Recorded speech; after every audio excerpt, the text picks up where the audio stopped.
जो भी शुक्ल पक्ष की द्वितीया तिथि को चंद्र का दर्शन करेगा उसकी जिंदगी में कभी रोग से वो ग्रसित नहीं होगा।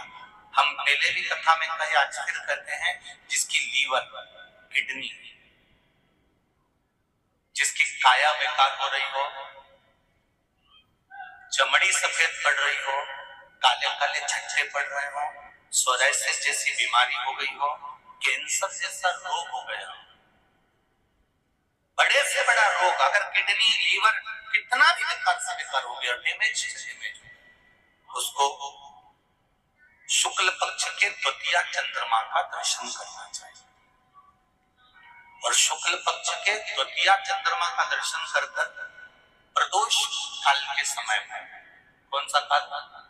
शाम के समय। प्रदोष काल मालूम है सबको? सूर्य जब डूबता है उसके 45 मिनट पहले से सूर्य डूब जाए उसके 45 मिनट बाद।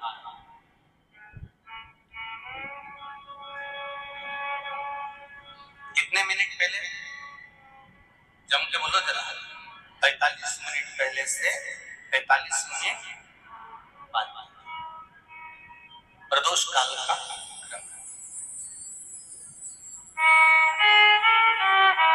चंद्रदेव का दर्शन करता।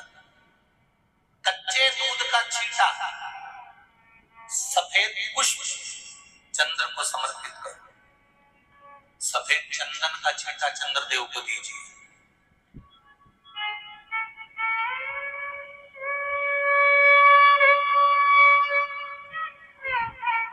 और चंद्रदेव को छींटा देने के बाद जो दूध है उसका छींटा अपने तन पर लीजिए। सफेद चंदन थोड़ा सा अपने शरीर पर लगा लीजिए। कितना भी विषम से विषम रोग हो, कितना भी किडनी, लीवर, चाहे कैंसर जैसा रोग हो, मेरा चंद्र शुक्ल पक्ष के द्वितीया के चंद्र में शंकर भगवान स्वयं विराजमान होकर अपने भक्त को रोग से मुक्त करते हैं। द्वितीया को श्रवण शक्ति में तकलीफ हो, बोलने में, मुख में तकलीफ उत्पन्न होती, भारी से भारी हो, शुक्ल पक्ष की द्वितीया तिथि को भगवान शंकर ने चंद्रदेव को अपने मस्तक पर धारण करा। तो शंकर भगवान ने कह दिया, सुनो चंद्रदेव, आज शुक्ल पक्ष की द्वितीया तिथि को मैंने आपको अपने मस्तक पर धारण करा है। संसार में रहने वाला, मृत्यु लोक में रहने वाला, चाहे देवलोक में रहने वाला, चाहे जिस लोक में वो निवास कर रहा है, अगर शुक्ल पक्ष की द्वितीया तिथि के चंद्रमा का दर्शन करेगा तो वो रोग से मुक्त रहेगा।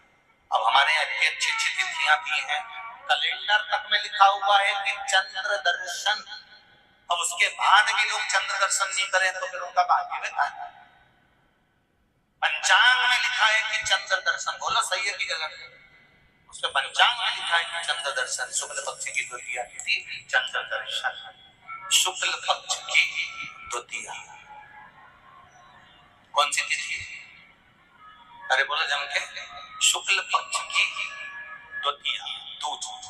जो शुक्ल पक्ष की दूज आती है ना, द्वितीया, शंकर भगवान के फोटो का दर्शन करा है आप लोगों ने? बोलो तो जम के करा है ना सबने? शंकर भगवान के चित्र का दर्शन करिए, शंकर भगवान के फोटो का दर्शन करिए, शंकर भगवान की मूर्ति का दर्शन करिए। शंकर भगवान के मस्तक पर जो चंद्रमा रखा हुआ देखते हैं आप लोग, शिव जी के मस्तक पर जो चंद्र देखते हैं, वो चंद्र कौन सी तिथि का रखा था शंकर भगवान? कभी कभी अगर आपके समाज में प्रश्न मंच होता है ना, तो उसमें प्रश्न पूछना चाहिए कि शंकर भगवान के मस्तक पर जो चंद्रमा रखा है वो कौन सी तिथि का रखा है?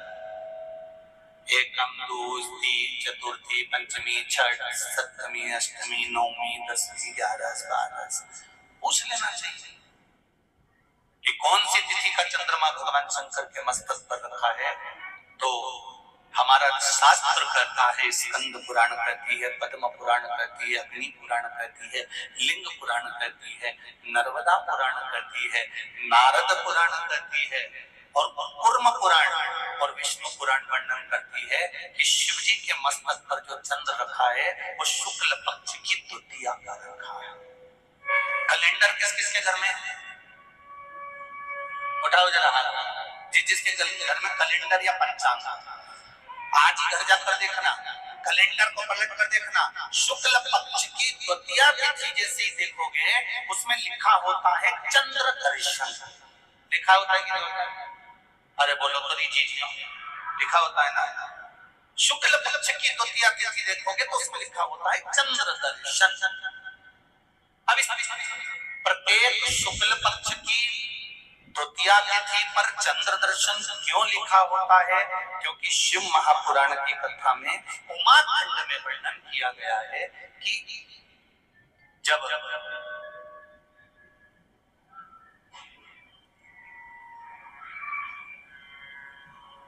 चंद्रदेव को दक्ष प्रजापति का श्राप लग गया, चंद्र तुम मेरी एक पुत्री के प्रति स्नेह रखते हो और बाकी की पुत्रियों की ओर तुम देखते तक रहे, बाकी की पुत्रियों की ओर तुम देखते तक नहीं। चंद्र हे चंद्र, मैं तुम्हें श्राप देता हूं कि तुम्हें काया का रोग हो जाए, तुम्हारी काया गलना प्रारंभ हो जाए और तुम्हें तुम्हारी इस रोग से कभी मुक्ति नहीं मिले। चंद्रदेव देव ऋषि नारद के कहने पर शिवलिंग का निर्माण करते हैं, पूजन करते हैं, आराधना करते हैं, अर्चना करते हैं। चंद्रदेव भगवान शंकर की आराधना में डूब जाते हैं और आराधना करते करते करते करते करते भगवान शंकर प्रकट नहीं हुए, तब चंद्र और दुबले होते चले गए और दुर्बल होते चले गए। शरीर चंद्रदेव का टेढ़ा होने लगा क्योंकि केवल हड्डी का कंकाल चंद्रदेव का रह गया। मांस काया टपक टपक कर गिरती रही और चंद्रदेव की काया जब और शिथिल होती गई, एकदम दुर्बल होते चले गए।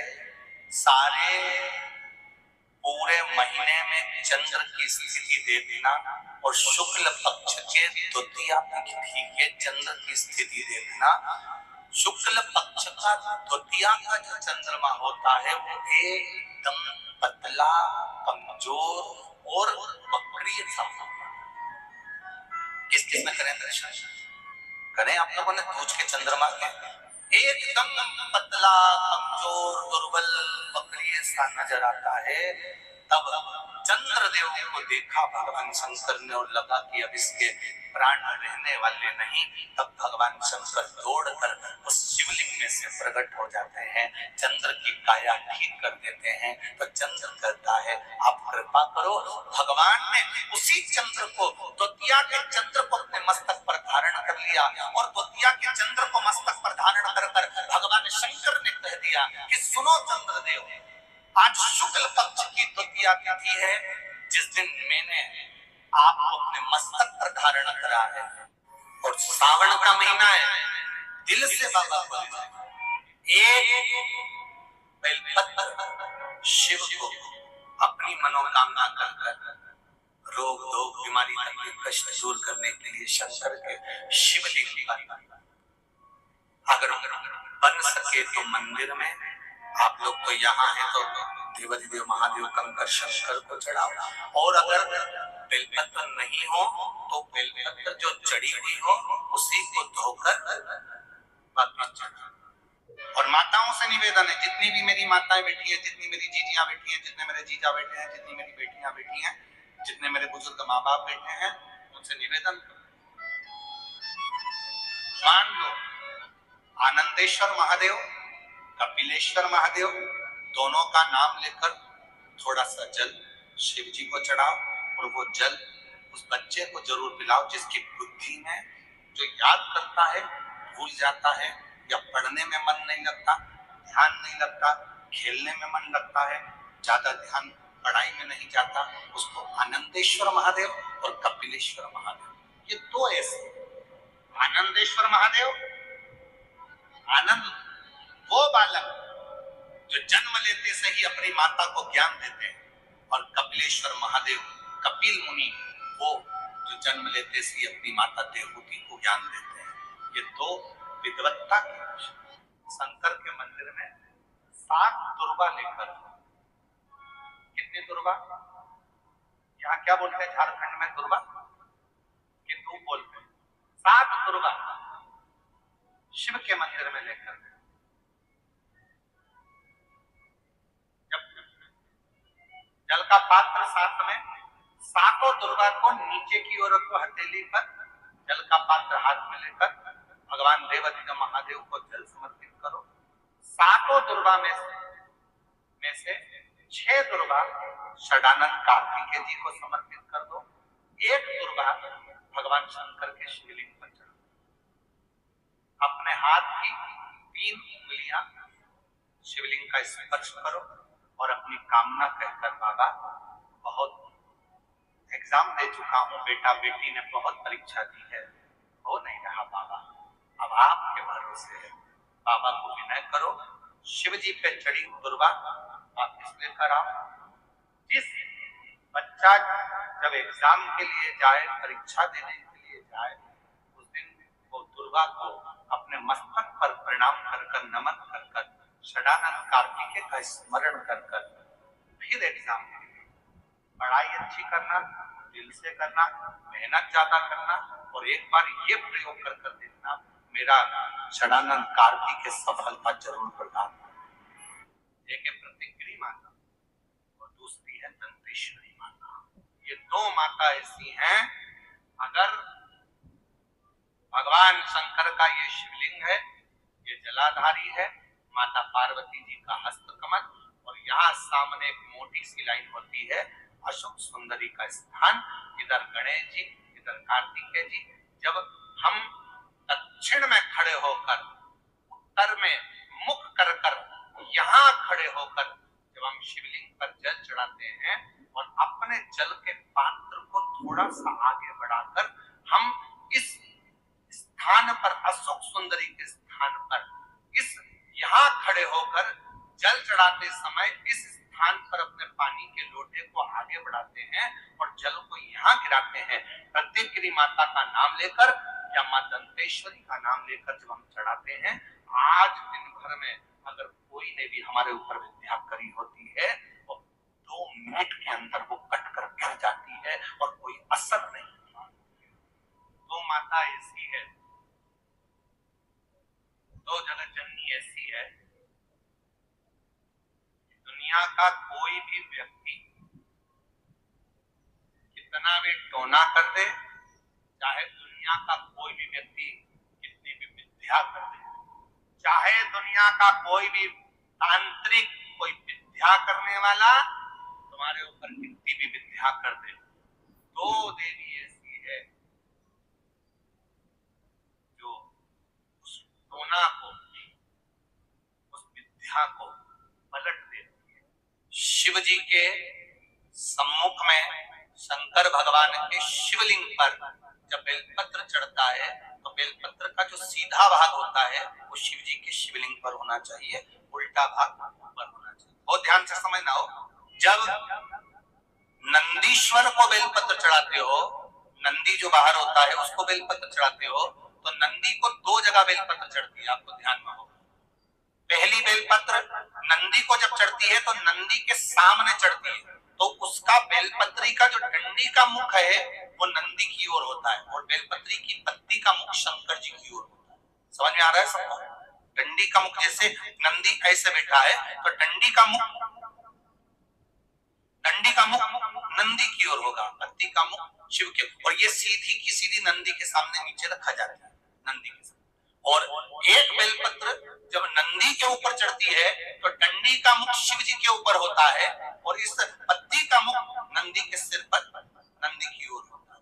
ये दोनों में बहुत अंतर है महाराज।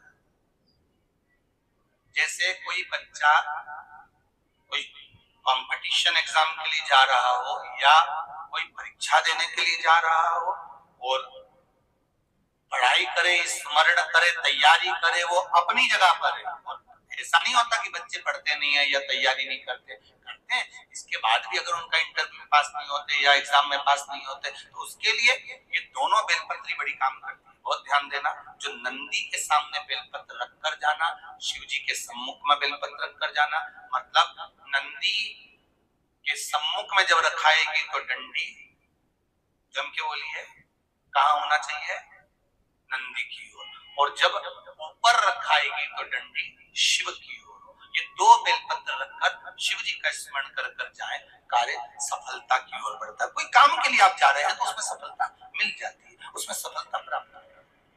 शिव जी को बेलपत्र चढ़ा रहे हो, जो चिकना भाग है सीधा भाग शिव जी के ऊपर, शंकर भगवान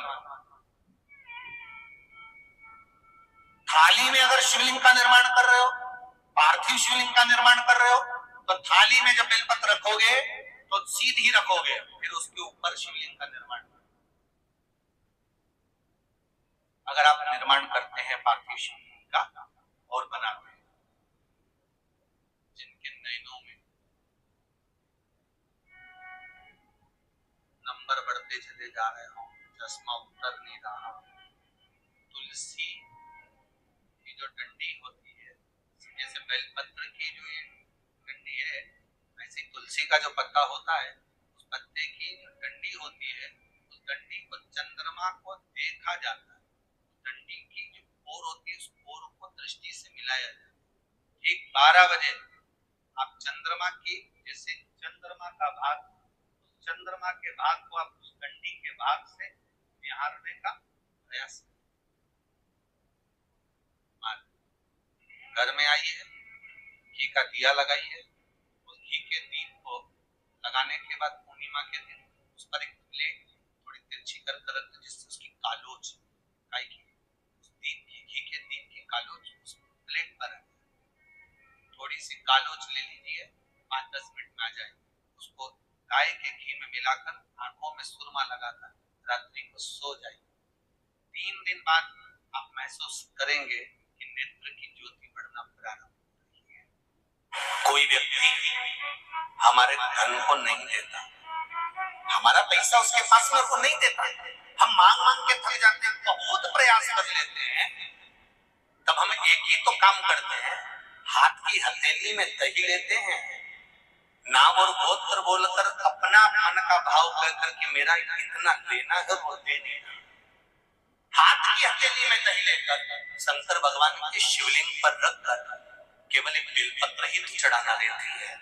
उसके बाद तो काका जी दौड़ कर आकर कहता है कि तुम्हारा इतना रुपया मैं दे दूंगा, तो ले लेना। सोने नहीं देता मेरा देवाधिदेव महान। बेले का फल, बेलपत्री का जो फल होता है, वो फल सूख गया हो, जिसको हमारे यहाँ नवरात्रि का यज्ञ होता है या शिव जी का यज्ञ होता है या अन्य यज्ञ होते हैं, तो बेल के फल की आहुति भी दी है। बेले का फल तो सूख गया, सूखा हुआ फल जलाकर उसकी भस्म तैयार कर, उस भस्म को पीपल के पत्ते पर रखकर पिपलेश्वर महादेव का नाम लेकर, कौन से महादेव? पिपलेश्वर महादेव का नाम लेकर बेलपत्री के वृक्ष के नीचे रख लेना, और पिपलेश्वर महादेव का ही नाम लेकर बाबा देवाधिदेव महादेव से विनती कर जो रोग है और गठान कितनी है, उस गठान की जांच कराने जा रहे हैं, भाव वर्णन कर उस भस्म को लेकर आ जाए शिव मंदिर पर, उसको थोड़ी सी देर रखकर पिपलेश्वर महादेव का स्मरण कर उसको लेकर आइए, और उस गठान वाली जगह पर उस भस्म को लगाकर फिर आप जांच के लिए जाइए। मेरा देवाधिदेव महादेव चाहेगा तो जिंदगी में कभी बड़ी बीमारी नहीं। धीरे धीरे धीरे धीरे रोग उस गठान वाली जगह पर अगर पिपलेश्वर महादेव से भस्म भी शंकर के नाम से, पिपलेश्वर महादेव के नाम से लगाई जाए, तो गांठ भी धीरे धीरे गलना प्रारंभ हो। पिपलेश्वर मेरी जीजियों, 7 दुर्वा, कितनी दुर्वा? दुर्वा देखिए ना सबने, क्या बोलते दुर्वा की? तू तुली है? तुम समझ गए ना? हाँ बस ठीक है। हमारे उधर दुर्वा कहते हैं, वो घास जैसा लगता है दुर्वा। आप लोग छत्तीसगढ़ी भाषा में जो भी बोलते हैं दुल्ली और दुल्ली, जो भी आप बोलते हैं, साग दुर्वा। और उस साग दुर्वा को जो ये समझ लेना जरा, जिसका आधा सिर दुखता हो, पूरा सिर दुखता हो, नेत्र में फुटियां दुखती हो, सुबह से लेकर रात तक घबराहट उत्पन्न होती हो, बेचैनी होती हो और बहुत ज्यादा तकलीफ में चक्कर जैसा बना रहता हो, उसके लिए यक्षेश्वर महादेव की आराधना का स्मरण करें। ये शिवलिंग है, जलाधारी है, यहाँ से पानी बहता है। 7 दुर्वा 7 स्थानों पर जलाधारी पर रख दीजिए। 7 स्थान, 7 ही स्थान पर जल चढ़ाना प्रारंभ करो। जो 1 लोटा जल आप लेकर गए हो, 7 स्थान पर चढ़ाइए। उसके बाद में बचा हुआ जल शिवलिंग पर चढ़ा दीजिए। यक्षेश्वर महादेव का नाम लेकर एक एक दुर्वा को उठाकर रख लीजिए। यक्षेश्वर महादेव का नाम, वो दुर्वा वापिस लेकर आ जाओ। 7 दिन तक सुबह सुबह बिना कुछ खाए उस एक एक दुर्वा को यक्षेश्वर महादेव का नाम लेकर चबा चबा कर खाना प्रारंभ करो। 7 दिन तो जाने दो, 2 दिन के अंदर ही जिसका भी सुबह से लेकर रात तक सिर में दर्द रहता है, वो धीरे धीरे धीरे धीरे बंद होना प्रारंभ हो जाएगा और शरीर में जो भी तकलीफें हैं वो रोग धीरे धीरे समाप्त। यक्षेश्वर, यक्षेश्वर कौन से महादेव है? जम के बोले जरा, जम के। यक्षेश्वर 7 दुर्वा शिव को समर्पित करते। एक बात आप लोगों से कहना चाहेंगे, जब भी देवादिदेव महादेव को जल चढ़ाएं, जल चढ़ाते समय हमारे भावों में जब हम शंकर भगवान को जल चढ़ाते हैं तो एक स्मरण आपके भीतर रहे। जैसे ये शिवलिंग है, ठीक है, ये जलाधारी है, पूरी मिट्टी का जिस पर ये शिवलिंग रखा हुआ है, ये जलाधारी, बीच में अशोक सुंदरी, इधर गणेश जी, इधर कार्तिक, जिसपे शिवलिंग रखा हुआ है, ये माता पार्वती जी का हस्त कमल। ऊपर से जो एक एक बूंद पानी नीचे गिरता है वो शंकर भगवान की 5 बेटियां जया, विषहरा, श्यामली बारी, गौतली और देवी। जब शिव जी को जल चढ़ा, शंकर भगवान को जल चढ़ाने के लिए सबसे पहले गणेश जी वाली जगह पर जल चढ़ा, फिर कार्तिकेय जी वाली जगह पर, फिर अशोक सुंदरी की जगह पर जल चढ़ा, फिर पीठिका पर जल चढ़ा, उसके बाद में शिवलिंग पर जल चढ़ा।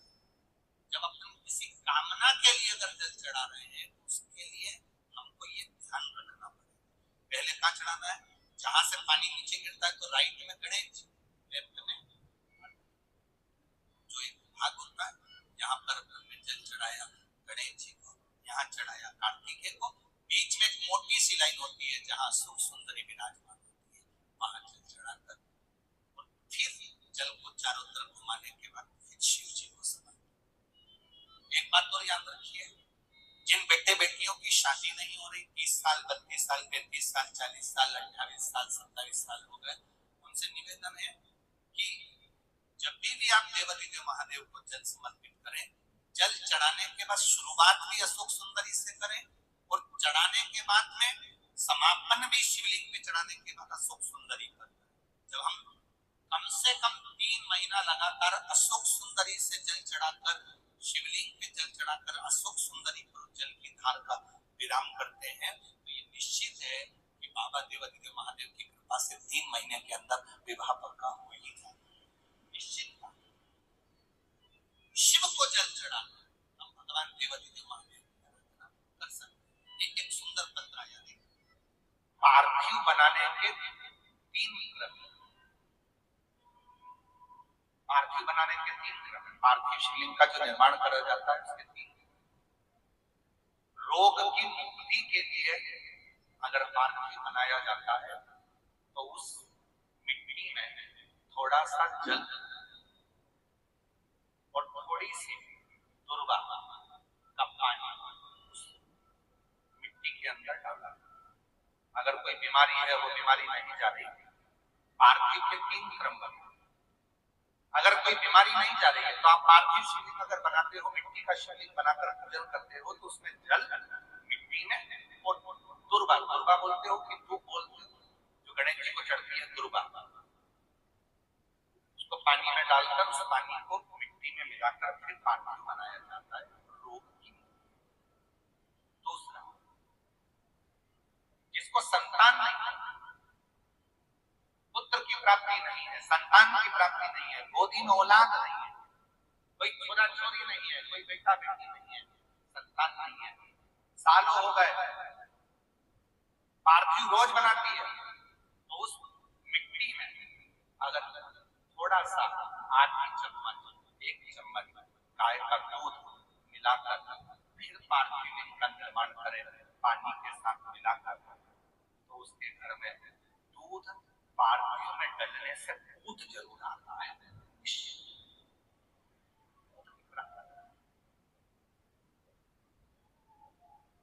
पार्थिव में मिट्टी के अंदर अगर आधी चम्मच भी गाय का दूध डाला, पानी डाला, पार्थिव शिवलिंग का निर्माण करा, जिसकी औलाद नहीं है, तो वो पार्थिव अगर बना रहा है, पार्थिव का निर्माण कर रहा है, उसका नियम है कि हर प्रदोष को, सोमवार को या सोमवार की अष्टमी को या कभी ना कभी उसका मन करता है तो पार्थिव लिंग का निर्माण करता है। अगर दूध नहीं है तो दूध का प्रयोग करें। तो दूध अगर पार्थिव में मिट्टी में डाला जाए, आधी चम्मच, 1 चम्मच, और पानी के साथ मिलाकर जब पार्थिव शिवलिंग का पूजन करते हैं, उसको बनाकर पार्थिव बनाने के बाद जब उसका पूजन करते हैं, तो वो दूध हमारे घर में बुद्ध जरूर है। पहले नंबर पर है दुर्वा का जल, रोग निवारण के लिए हो जाता है। पार्थिव में दूसरा वर्णन आया है दूध का जल, वो संतान। तीसरे नंबर पर पार्थिव अगर निर्माण कर रहे हो, कोई लक्ष्य है, मेरा यह काम है वो पूरा नहीं हो रहा, बहुत दिन से अटक रहा है, बाबा पूरा करना है, तो पार्थिव में चंदन घिसके, चंदन को घिसकर उसका थोड़ा सा भाग पानी मिट्टी में डालकर फिर पार्थिव का निर्माण करा जाता है, पूजन करी जाती है। तो जो तुम्हारा लक्ष्य है उस लक्ष्य तक बाबा तुम्हें पहुंचा कर ही रहे। पार्थिव निर्माण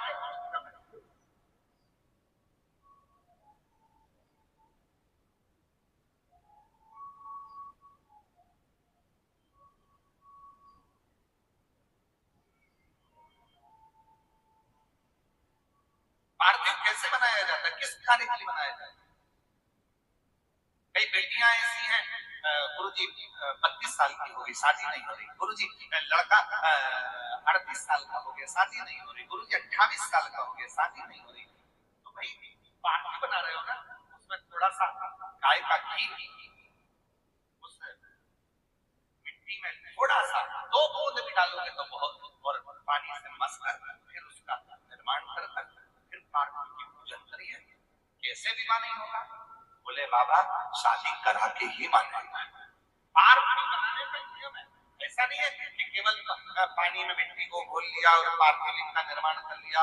हम 1.25 लाख बना रहे हैं, हम 2 लाख बना रहे हैं, हम 5 लाख बना रहे हैं, हम 1 करोड़ बना रहे हैं, हम 20 करोड़ बना रहे हैं, बना नहीं है, पर पार्थिव बनाने के भी अलग अलग नियम है। कौन सी चीज के लिए, किस चीज के लिए पार्थिव, किस चीज के लिए? देखिए, अगर प्रदोष का व्रत नहीं कर सकते, प्रदोष के दिन आप व्रत नहीं कर सकते, मान लो आपसे भूखा नहीं रहा जाए, प्रदोष का व्रत नहीं कर सकते, प्रदोष के दिन आप भूखे नहीं रह सकते, मंदिर भी नहीं जा सकते, दिया भी नहीं लगा सकते, तो शिव महापुराण की कथा करके कि प्रदोष के दिन, प्रदोष काल में अपने ही दरवाजे के पास देवाधिदेव महादेव का स्मरण करना, लक्ष्मी की वृद्धि के, कार्य सिद्धि के, संपदा को प्राप्त करने के लिए आप अपने ही दरवाजे के पास में एक दीप लगा सकते हो। कौन से दिन? प्रदोष। एक बात और अच्छे से समझ लीजिए, जो बच्चे चिड़चिड़े होते हैं, चाहे घर में बेटे हों, बहुएं हों, सास हो, ससुर हो, परिवार में छोटे छोटे बच्चे हों, चिड़चिड़ प्रवृत्ति करते हो या चिड़चिड़ा स्वभाव हो, जरा जरा सी बात में क्रोध आ जाता हो, बोलने का भान नहीं रह पाता हो, शब्दों के बाण चलते हो, तो महाराज प्रदोष के दिन, प्रदोष काल में बेलपत्री के पेड़ के नीचे एक जो पत्ता आपके पास में हो, पान का मिल जाए तो पान का, पीपल का मिल जाए तो पीपल का, बेलपत्र का मिल जाए तो बेलपत्र का, उस पत्ते पर मात्र थोड़ा सा शहद और 7 दाने चावल के रखकर घी का दिया लगा दो महाराज, और थोड़ा सा जल हाथ की अंजलि में लेकर भगवान देवाधिदेव महादेव का स्मरण कर कर कि इस बेलपत्री के वृक्ष के नीचे माता लक्ष्मी, पार्वती, सरस्वती विराजमान है। इसी बेलपत्री के पेड़ के नीचे मेरे देवाधिदेव महादेव का 12 ज्योतिर्लिंग का स्वरूप प्रकट है। उनका स्मरण कर कर जल चढ़ा दीजिए और उसका स्मरण कर लो जो चिड़चिड़ प्रवृत्ति करता, क्रोध करता, जिसको बोलने का भान नहीं होता हो, सम्मान नहीं देता हो, अपशब्द कहते हैं, उनका स्मरण कर कर आप छोड़ेंगे। एकदम एक प्रदोष करेंगे, दूसरे प्रदोष तक तो आपको कोई दिक्कत ही नहीं। 2-3 प्रदोष कर कर देखिए, बाबा कृपा करें। बच्चों को पढ़ने का कह रहे हो, पढ़ने बैठो, पढ़ने बैठो, पढ़ने बैठो, पढ़ने बैठो, तो एक आध प्रयास बच्चों के लिए भी कर लिया करो कि भाई ठीक है। जैसे वैकुंठ चतुर्दशी वाला उपाय हमारे YouTube पर भी डला हुआ है, आप उसको निकाल कर सुनना। वैकुंठ चतुर्दशी के दिन प्रयास करना, बच्चे लोग विद्या में प्रबल होंगे।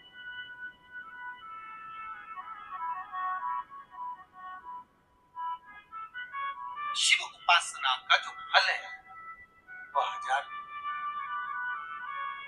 भगवान शंकर की पवित्र कथा कर, शिव महापुराण की कथा वर्णन कर।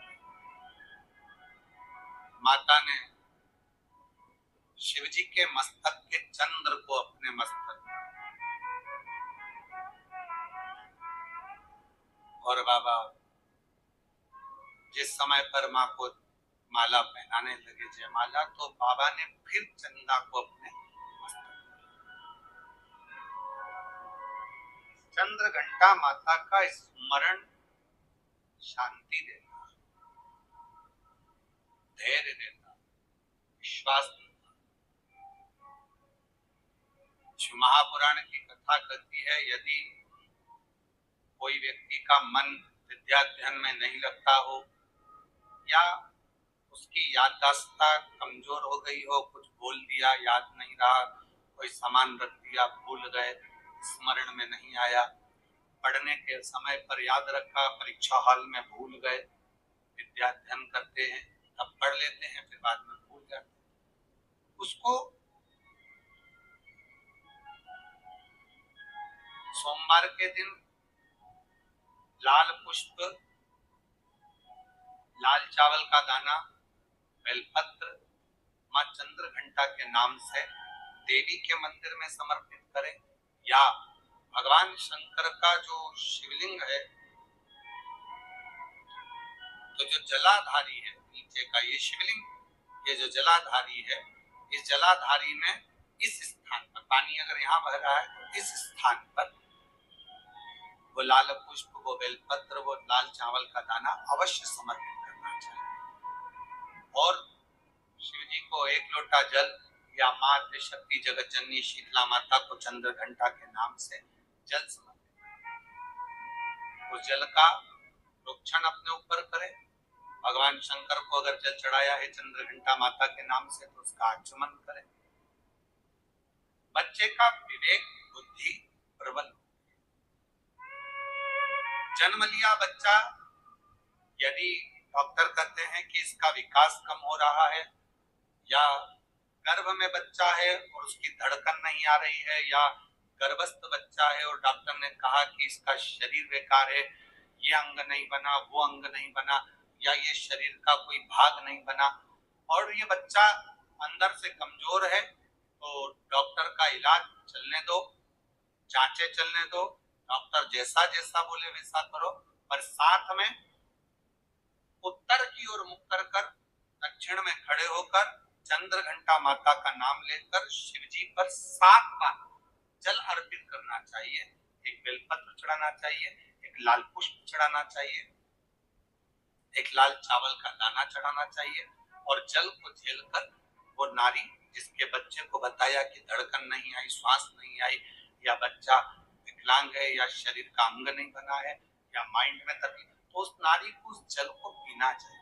फिर वापिस जांच करा, डॉक्टर के कहने पर धीरे धीरे धड़कन भी आएगी और वो बच्चा पूर्ण स्वस्थ पैदा होगा।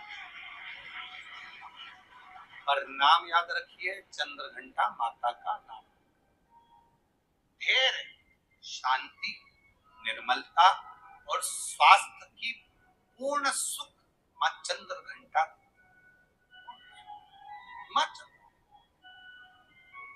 जिस लड़का लड़की का विवाह 30 साल का हो गया, 35 साल की हो गए, लड़का लड़की 40 साल के हो गए, 35 साल के हो गए, उनका अगर विवाह नहीं हुआ है, बहुत रिश्ते आए चले गए, संबंध आए चले गए, या जो बेटा बेटी चाहते हैं कि हम अच्छा पढ़कर एक नौकरी सरकारी प्राप्त कर लें, कोई ऐसा अच्छा जॉब हमारी किस्मत में मिल जाए, बेटा बेटियों से निवेदन करूंगा, यदि आप चाहते हो तो एक प्रयास जरूर करें, एक प्रयास अपनी जिंदगी में।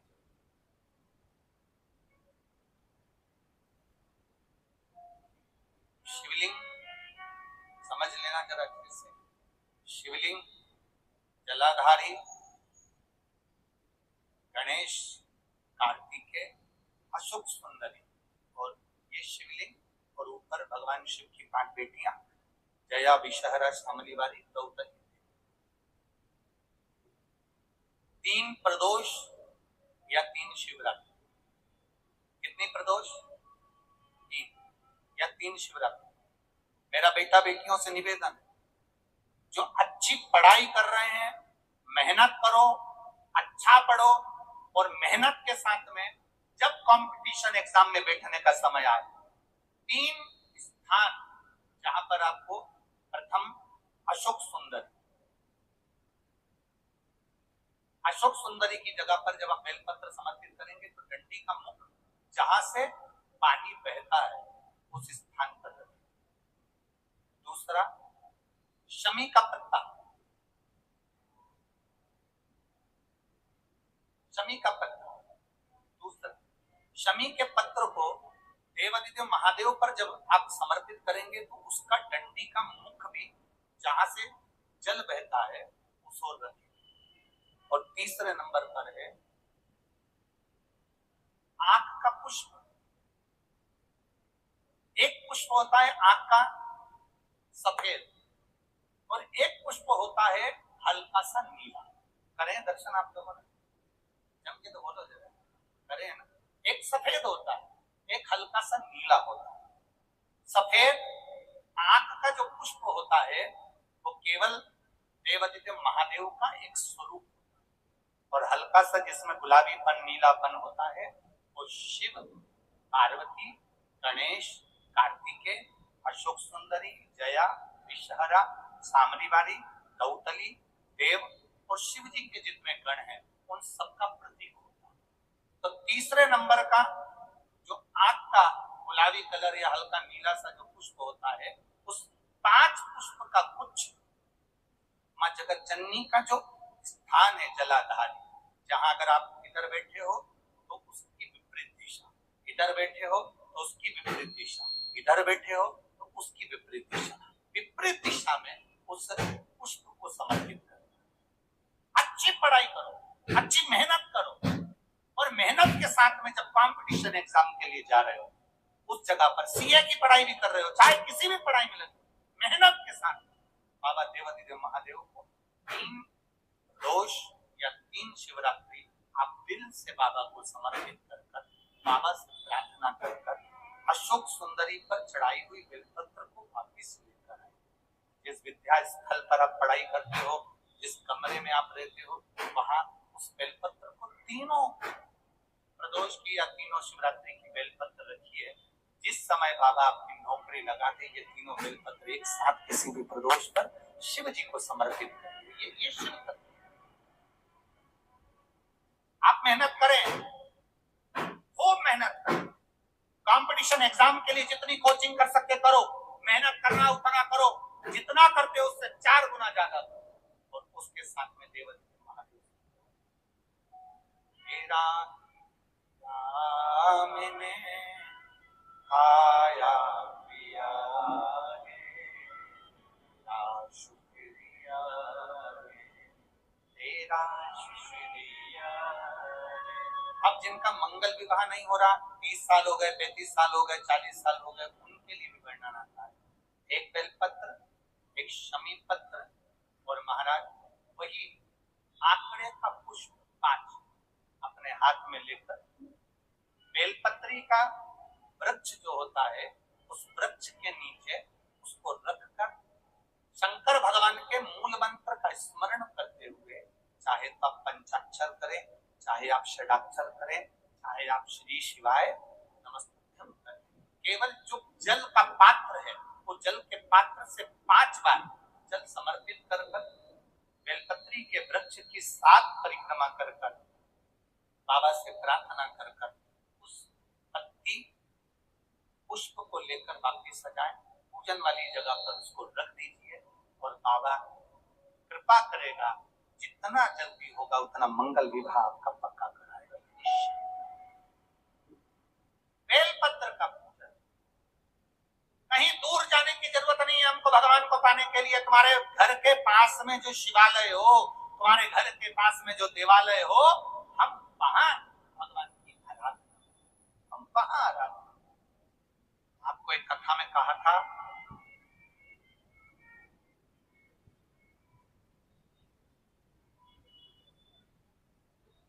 कभी ये शिवलिंग है, ये गोल जलाधारी है, ये सामने चरण, करें दर्शन सबने। ये तो सामने जो चरण है इसके बीच में सुख सुंदर। कभी कभी विशेष कोई अवसर आए, सोमवार की अष्टमी पड़ जाए या कोई विशेष प्रदोष का दिन पड़ जाए और आपको लग रहा हो कि मेरा महादेव को मैं जल चढ़ाते चढ़ाते इतना समय हो गया, मेरा महादेव नहीं सुन रहा, तब कभी कभी ऐसा मन में आए कि क्यों नहीं सुन रहा, तब लोटा भरकर जब जल लेकर जाओ, गणेश जी को चढ़ाया, अशोक सुंदरी को चढ़ाया, षडानंद कार्तिकेय को चढ़ाया, माँ जगत जननी जगदम्बा माँ पार्वती को चढ़ाया, वही जल ले जाकर बेलपत्री के वृक्ष पर चढ़ाया। शिव जी को अर्पण नहीं कर पाए। और सरल भाषा में समझ लो इसको, किसी किसी माता को आपने देखा होगा, किसी किसी व्यक्ति को आपने देखा होगा कि वो शिव मंदिर में जाता है, शिव जी को भले जल नहीं चढ़ाता, और शंकर भगवान के मंदिर में जाकर इतनी सफाई कर देता है, जहां शंकर भगवान का कहीं बेलपत्र वगैरह पड़ा हुआ है उसको उठाएगा, पीनेगा, फिर यहाँ से धोएगा, श्रृंगार करेगा, यहाँ से साफ करेगा, साफ करके जो पानी जा रहा है वहां साफ करेगा, साफ करके एकदम क्लीन करके फिर शंकर भगवान को पोंछ कर स्नान कराकर जल चढ़ाकर फिर उनका श्रृंगार करता रहता है। कभी कभी आपके साथ में भी ऐसा होगा, आपने भी करा होगा, ऐसा नहीं कि कभी कभी सबदूर सफाई के बाद शिवलिंग की सफाई करना भूल गया या शंकर जी के शिवलिंग पर जल चढ़ाना भूल गया, जल चढ़ाकर आ गया,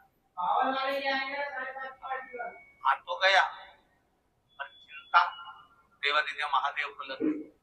मेरा था, भक्त था, उपवास करता था, शिवरात्रि का व्रत करता था, पशुपति व्रत करता था, सोमवार सावन के करता था, 16 सोमवार करता था, और आज इसको ना जाने क्या हो गया, ये मेरे ऊपर जलना चढ़ाकर सब दूर जल चढ़ाकर चले गया। देवादिदेव माता पार्वती जी से कर देते हैं, सुन पार्वती, अगर कोई भूलवश भी मुझ पर जल चढ़ाना भूल जाए और तेरे हस्त कमल पर जल चढ़ा कर जाए तो पार्वती जितना फल मैं प्रदान करूं उससे दुगना फल तुझे प्रदान करूंगा। ये शिव कर रहा है। और इसका प्रमाण कहां पर मिलता है? इसका प्रमाण मिलता है महाभारत में, इसका प्रमाण मिलता है श्रीमद् भागवत कथा में। भीम, दुर्योधन और जरासंध तीनों ने तप करा, तीनों बैठे हैं अलग अलग शंकर भगवान का भजन करने के, और तीनों शिव जी का भजन कर रहे हैं, तीनों शंकर भगवान का गुणगान कर रहे हैं, तीनों शिव जी का तप कर रहे हैं। और तप करते करते करते करते करते करते भीम को लग गई भूख, चले गया भोजन करने। जैसे भोजन करने गया तो कुछ खाने का तो मिला नहीं, केले के पेड़ पे से केला लिया या छील छील के खाकर फेंक दिया, पेट गया। इतने में देवाधिदेव महादेव प्रकट हो गए, और महादेव प्रकट होकर तुरंत मेरे शंकर भगवान ने प्रसन्न होकर प्रकट होकर दुर्योधन और जरासंध को देखा और दोनों से पूछा तुम्हें क्या चाहिए मांगो। दुर्योधन और जरासंध ने कहा हमको 100 हाथियों का बल दे दो। शंकर भगवान ने कहा 100 हाथियों का बल? तथास्तु। शंकर भगवान ने तथास्तु तो कह दिया। भीम बैठकर केला खा रहे थे और जरासंध और दुर्योधन जाते जाते हंस दिए।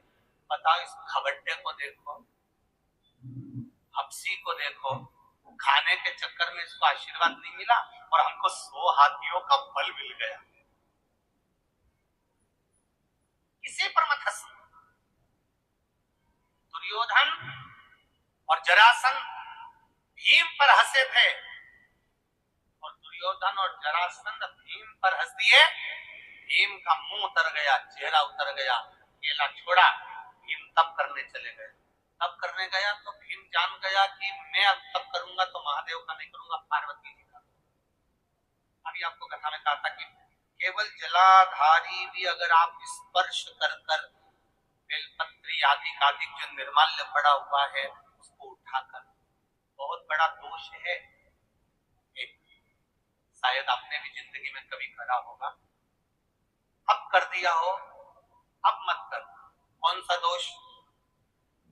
जैसे ये शिवलिंग, ये जलाधारी, ये मट्टी का दिया जलता हुआ, लोग भगवान को दिखा के, जो ये जलाधारी होती है ना, इसकी जो किनोर होती है ना, कई लोग उस दिए को इस किनोर पे रखते हैं, कई लोग नारियल को, श्रीफल को इस हस्त कमल पे जहां शिवलिंग रखा हुआ है यहां रखते हैं। ये दोष है, ये शिव महापुराण का दोष है। शिव पुराण कहती है अगर पशुपति व्रत कर रहे हो, आप कोई व्रत कर रहे हो, कोई कामना कर रहे हो, तुम्हारे पास में अगर श्रीफल, पशुपति व्रत करने के बाद 5वें दिन भी अगर तुम श्रीफल चढ़ा रहे हो तो वो श्रीफल ये जलाधारी पर नहीं रखना है, उस श्रीफल को भेंट के साथ में शंकर भगवान की जलाधारी शिवलिंग इसके ठीक सामने नीचे जमीन पर रखना। उसका फल ये होता है कि तुमने जो पशुपति व्रत करा, शंकर भगवान ने उसको स्वीकार कर लिया और वर प्रदान कर दिया।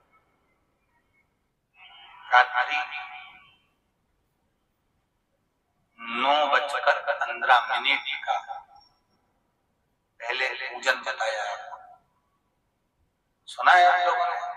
पहले हमने उसको यूट्यूब पे भी डाला है। 9:15 पर एक भगवान देवाधिदेव महादेव की आराधना होती है।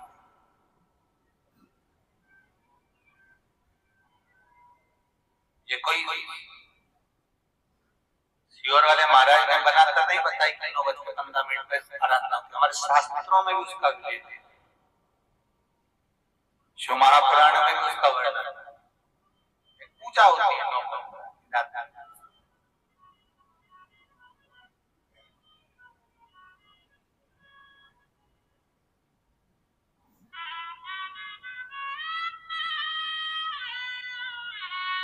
कभी आप सबको कुबेरेश्वर बाबा की धरा पर हो, कंकर शंकर की भूमि पर हो, आप तो हो, कभी जो आस्था चैनल पर सुन रहे हैं, जो फेसबुक यूट्यूब पर श्रवण कर रहे हैं, कभी मौका लग जाए तुमको तो ये कुबेर भंडारी की भूमि पर कंकर शंकर की धरा पर आकर रात्रि को 9:15 पर बैठ कर एक बार शंकर को अपने दिल की बात श्री शिवाय नमस्तुभ्यं के साथ में कहकर बाबा को विनती कर जाना जरूर, और फिर वापस 3 महीने में आकर बताना कि बाबा तुम्हारी बात को सुना। शिव तत्व की प्राप्ति। यहाँ एक बच्चा बैठा है जो 17 साल का हो गया था, चल भी नहीं पाता था और बोल भी नहीं पाता था। 17 वर्ष का बच्चा पटना के पास बिहार में। सीता देवी, मैं बिहार राज्य पटना जिले से बाबा के धाम आई। कहीं बैठी हूँ, सीता देवी बिहार राज्य पटना जिले से आई है। कहीं बैठी हूँ तो हाथ हिला सकते, हाथ हिला सकते।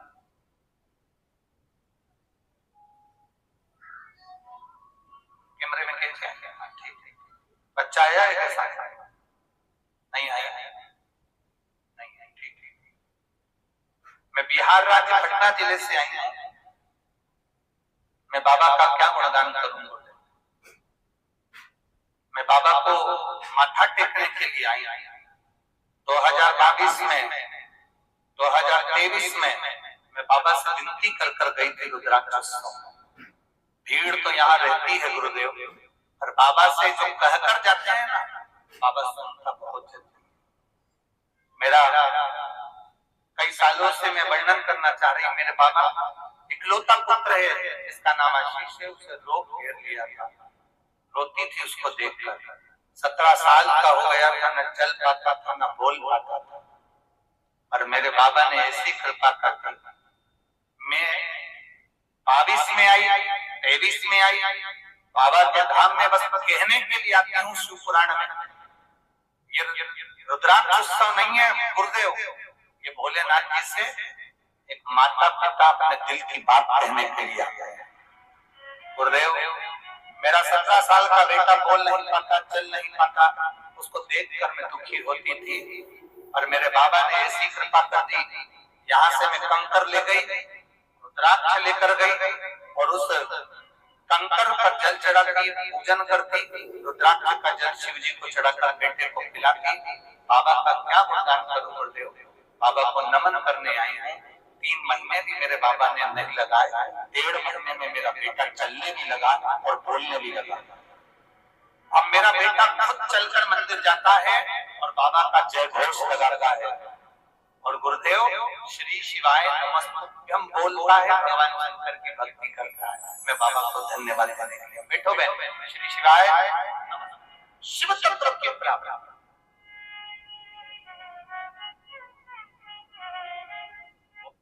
अगर आज ना कर पाओ किसी भी शिवरात्रि में,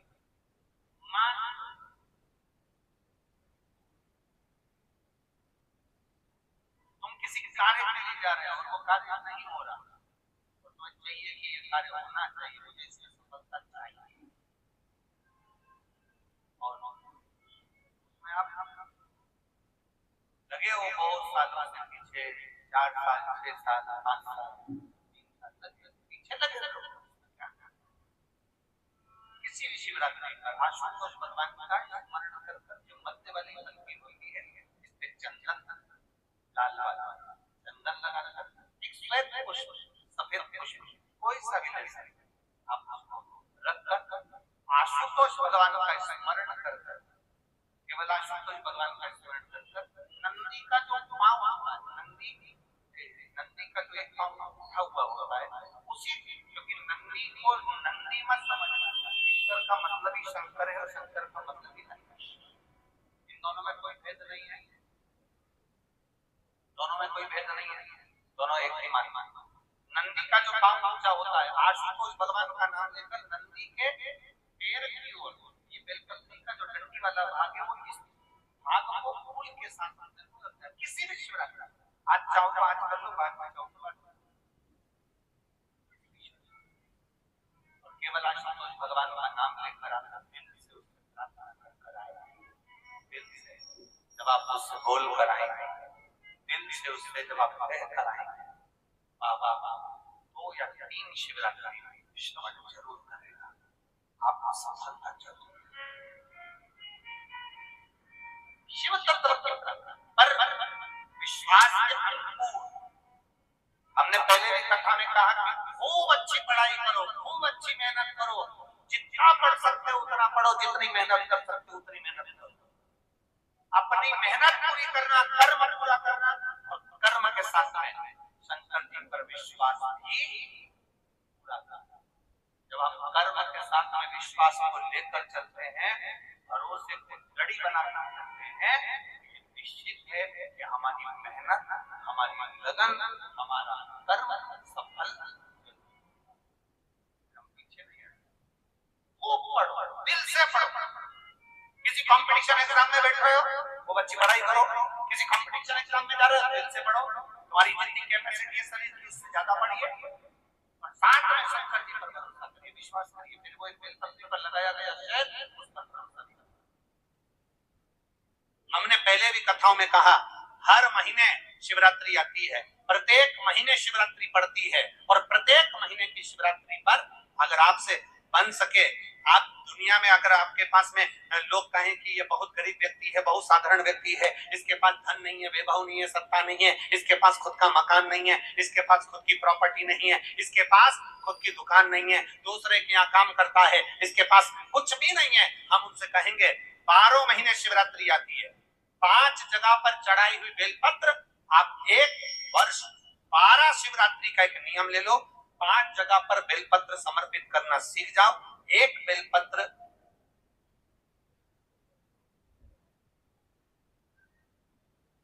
ये शिवलिंग, ये जलाधारी, बहुत ध्यान से देखना, ये चरण जहां से जल नीचे गिरता है, गणेश जी का स्थान, कार्तिकेय जी का स्थान, ये हस्तकमल, माता पार्वती जी का हाथ हस्तकमल, शिवलिंग, भगवान शंकर का स्थान।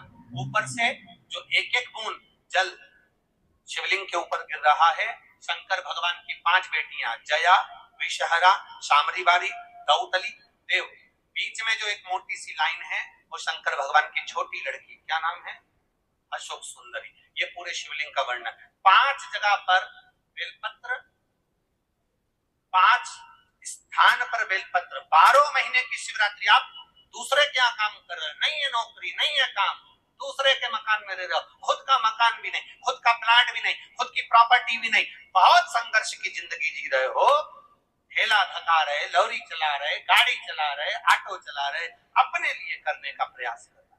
घर में जितने सदस्य हैं, 12 महीने शिवरात्रि आती है, एक बेलपत्र अशोक सुंदरी वाली जगह पर डंडी का मुंह नीचे की, दूसरी बेलपत्र माता पार्वती जी के हस्त कमल पर। ये 2 पत्ती जो होती है, इस पत्ती के 2 भाग शिवलिंग के बीच में हो।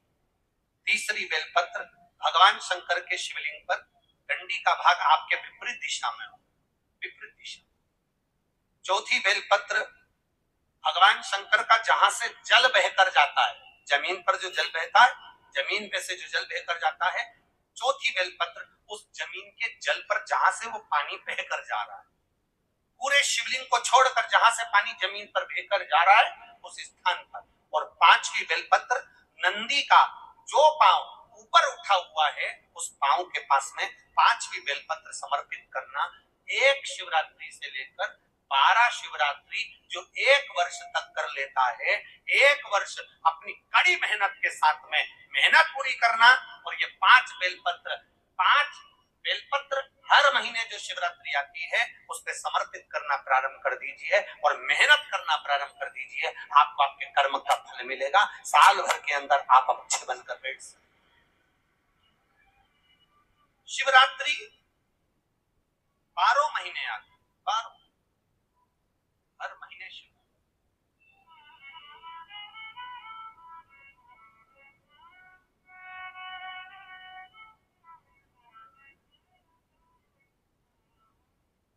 महाराज जब वो कृपा करता है तो कोई साधारण नहीं।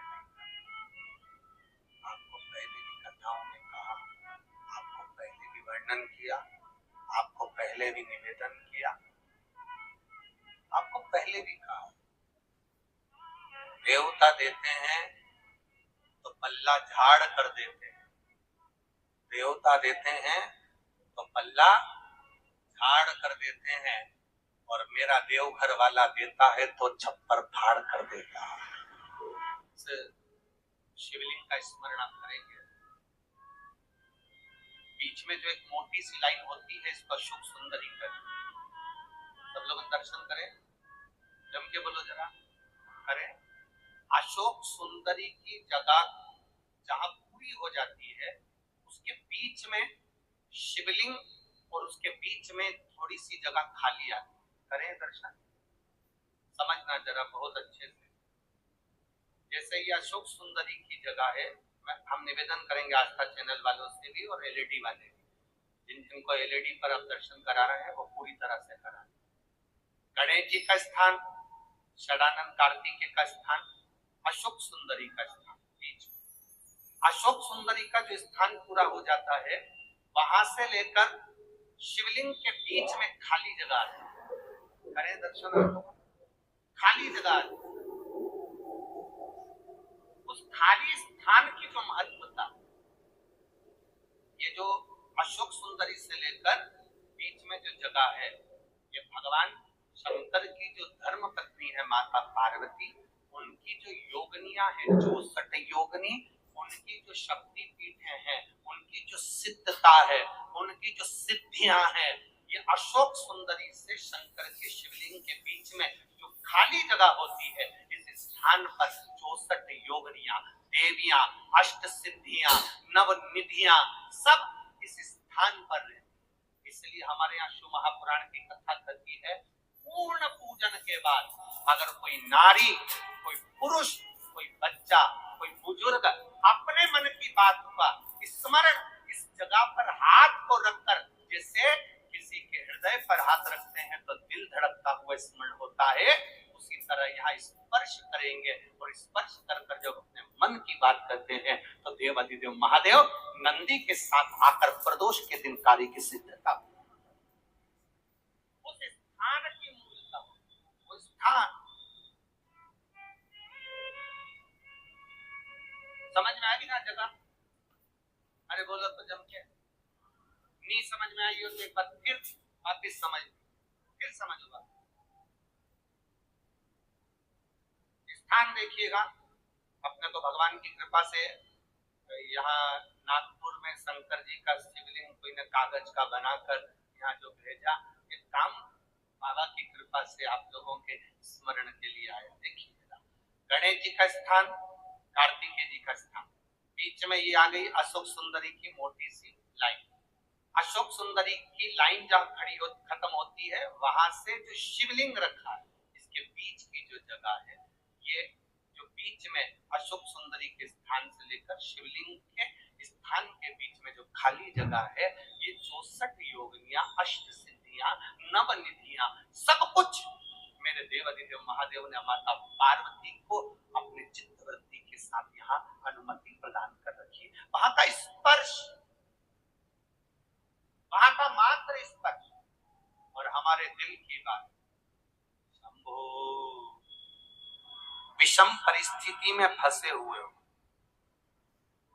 और ऐसा लग रहा है कि हम बहुत बड़ी समस्या में उलझे हुए हैं और इससे निकल नहीं रहे, या बहुत बड़ा काम है हमारा, हो नहीं रहा, चाहे प्रशासनिक हो चाहे अन्य कोई चीज का हो, कुछ मत करना, एकांत के शिव मंदिर में जाइए। अगर एकांत का शिव मंदिर भी नहीं मिले तो एकांत में कहीं छोटा सा मिट्टी का शिवलिंग का निर्माण करें, पार्थिव शिवलिंग का निर्माण करें, और करना एकांत में, घर के बाहर किसी एकांत शिवलिंग का निर्माण कर लो, या तो एकांतेश्वर महादेव पर चले जाओ, कोई एकांत में शिव मंदिर हो वहां, या कहीं एक पार्थिव शिवलिंग का निर्माण करो, छोटा सा, एक बेलपत्र, बहुत ध्यान से सुनना, एकांतेश्वर महादेव का ये बताना,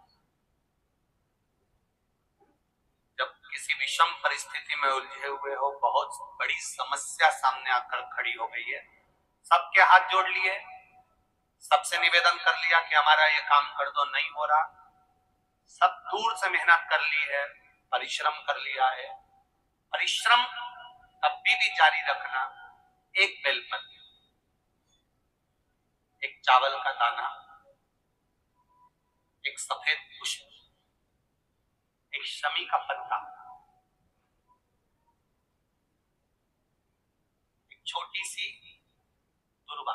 दुर्वा जानते हो सब लोग, जमीन पे दूब लगी रहती है, दुर्वा, दूब, दुर्वा, एक दुर्वा। वो दुर्वा में बस, दुर्वा में वो जो दुर्वा होती है, कोई कोई दुर्वा एक डंडी की होती है। दुर्वा में बस इतना ध्यान रखना कि दुर्वा एक रहे और उसमें से दो पत्तियां निकली हुई है। देखिए ना, आप लोगों ने पहले बोलो, जम के बोलो, देखा है ना, दुर्वा एक हो और दो पत्ती एक ही कहलाई, दो पत्ती निकली हुई दुर्वा एक, एक श्वेत पुष्प, शमी का पत्ता, बेलपत्र, चावल का एक दाना। एकांत में कोई शिव मंदिर हो, अगर मंदिर ना हो तो एक छोटा सा पार्थिव शिवलिंग का निर्माण किसी पेड़ के नीचे एकांत में जाकर पूजन कर कर, आराधना कर कर, घी का दीप लगाकर एक एक सामग्री शिव जी पर अपने मन की कामना कर कर समर्पित करना प्रारंभ करना। शुरुआत दुर्वा से करना, दुर्वा के बाद में श्वेत पुष्प, शमी का पत्ता, चावल का दाना और बेलपत्री सबसे आखिरी बाबा को समर्पित कर कर, हृदय से प्रार्थना कर कर, बाबा से निवेदन कर कर, दीप अगर मंदिर में कर रहे हो तो दीप ठंडा होने का इंतजार मत करना। अगर पेड़ के नीचे एकांत में शिवलिंग का निर्माण कर कर पूजन कर रहे हो तो दीप ठंडे होने का इंतजार करना। दीप ठंडा हो जाए तब भगवान शिव को ले जाकर विसर्जन करना।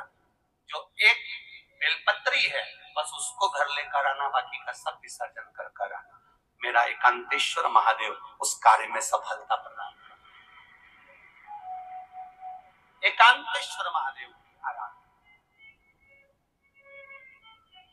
तुम रुका जी कह रहे हैं माता पार्वती से, पार्वती आप शिव जी की आराधना करो, मना नहीं, पर शंकर की आराधना में कीर्ति को, वैभव को पीछे छोड़।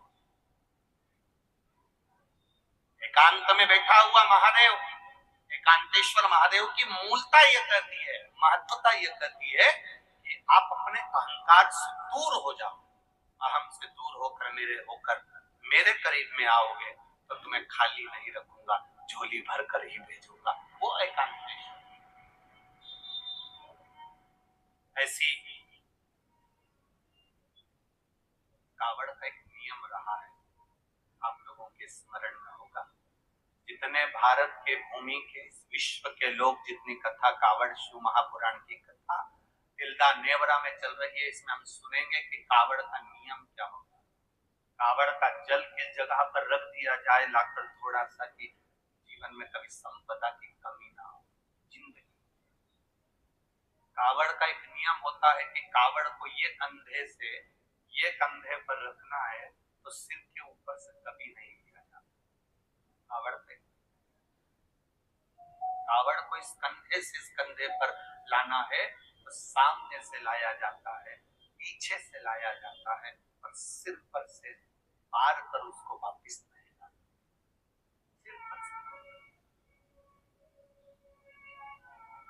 कावड़ का एक नियम होता है, जिस नारी का, जिस व्यक्ति की संतान नहीं होती है, उसको कावड़ यात्रा करने से पहले अपनी गोदी में धान चावल को भरना पड़ता है। गोदी में उसको, जब तक महादेव के दरवाजे तक नहीं चली जाती तब तक उसकी गोदी में वो धान चलते चलते उसकी झोली में वो हिलता रहता है। कावड़ का जल उसके कंधे पर रहता है, और जब वो कावड़, जिसकी औलाद नहीं, संतान नहीं, जब वो कावड़ का जल महादेव को चढ़ाती है तो पहले जल समर्पित करने के बाद फिर चावल के दाने बाबा के उस शिवलिंग पर समर्पित करती है कि बाबा मेरी गोदी में तू यहाँ तक लेकर आया है, ये गोदी खाली मत छोड़ना, मेरी गोदी भर देना, भले 25 साल हो गए। कावड़ यात्रा का नियम है, सिर पे से बार कर वापिस नहीं आती, सम्मुख से कावड़ निकल जाती। लंकाधिपति रावण को सुध पड़ी जब तुमरुका जी ने कहा जाओ लंकेश, अगर तुम चाहते हो कि शंकर के शरीर में गंध पहुंची है उस विष की गंध को समाप्त करना है, तो तुम जाकर महादेव को जल अर्पित करो सावन के महीने में, उसी को हमारे यहाँ कहा। जिस व्यक्ति ने अपनी जीवन काल में परिवार से, कुटुंब से आस नहीं लगाई, भगवान को अगर जल चढ़ाने के लिए, शिवलिंग पर जल चढ़ाने के लिए शिव मंदिर जा रहे हो और तुम्हारे को लगता है कि आज मेरा ये कार्य है और बाबा तुम मुझे पूरा करना, आज मैंने संसार वालों से आस नहीं लगाई, आपसे आस लगाई है, तो जल चढ़ाने के तरीके को बदल लो। हाथ में जो जल है उस जल को यहाँ जो अशोक सुंदरी का स्थान है, यहाँ से जल चढ़ाते चढ़ाते शिवलिंग पर पूरा जल समर्पित कर दो। 1 या 2 बार कर कर देखना, आपको दुनिया से आस लगाने की जरूरत नहीं पड़ेगी, बाबा आपका कार्य सफल जरूर करें। थोड़ा सा तरीका जल चढ़ो, अशोक सुंदरी से चालू करोगे, शिवलिंग तक लेकर जाओ। अशोक सुंदरी से ये जो जलाधारी जल बहता है, यहां से चालू कर कर शिवलिंग तक उस जल को लेकर जाओ। जब हम भगवान देवाधिदेव महादेव को जल चढ़ाते हैं, उसके 5 अलग अलग तरीके हैं। बहुत सावधानी से सुनना कथा, आपकी और हमारी जिंदगी की सार्थकता को सिद्ध करने वाली कथा। आज पंजाब की इस पवित्र भूमि पर अगर ये प्रसंग निकला है तो इसको आप अगर सुनेंगे तो आपका जीवन सार्थक होगा। शिव जी को 5 तरह से जल चढ़ाने का तरीका है। जैसे पंचामृत होता है, दूध, दही, शहद, घी, शक्कर, ये सब पंचामृत के अंतर्गत आते हैं, उसी तरह शंकर जी को 5 तरह से जल चढ़ाने का क्रम वर्णित किया। आप उसको समझेंगे, बहुत सावधानी से समझिएगा। पहला, जल लेकर आए, सीधे डायरेक्ट शंकर भगवान के शिवलिंग पर चढ़ा दिया, ये प्रथम जल का चढ़ाने का तरीका। दूसरा, जहां से पानी बहकर जाता है, जहां से जल बहकर जा रहा है, उसके ठीक विपरीत जल उत्तर में जा रहा है, आप दक्षिण में खड़े होंगे और दक्षिण में खड़े होकर उत्तर की ओर मुख करेंगे और शिव जी को जल समर्पित करेंगे। ये रोग मुक्ति करने वाला है और हमारे रोग पर हमें विजय प्रदान करने वाला है। ये जल चढ़ाने का। एक सीधे मंदिर में गए, लोटा भरकर जल उठाया, शिव जी को चढ़ा दिया। दूसरा जल, जहां से पानी बहता है, शिव जी का चढ़ा हुआ जल जहां से बहकर जाता है, उसके ठीक विपरीत में शिव जी का जल इधर जा रहा है तो तुम यहाँ खड़े हो, तुम यहाँ बैठो, यहाँ मत बैठना, यहाँ मत बैठना, इधर बैठो। अगर रोग का निवारण है यहाँ बैठो। तीसरा, अशोक सुंदरी से जल चढ़ाते चढ़ाते शिवलिंग तक लेकर जाना और शंकर भगवान के शिवलिंग पर पूर्ण जल समर्पित करना, ये तीसरा तरीका है। ये कार्य की सिद्धता के लिए हम जब किसी से आस न लगाकर परमात्मा से विनती करते हैं तो वो विनती करने का तरीका। तीसरा।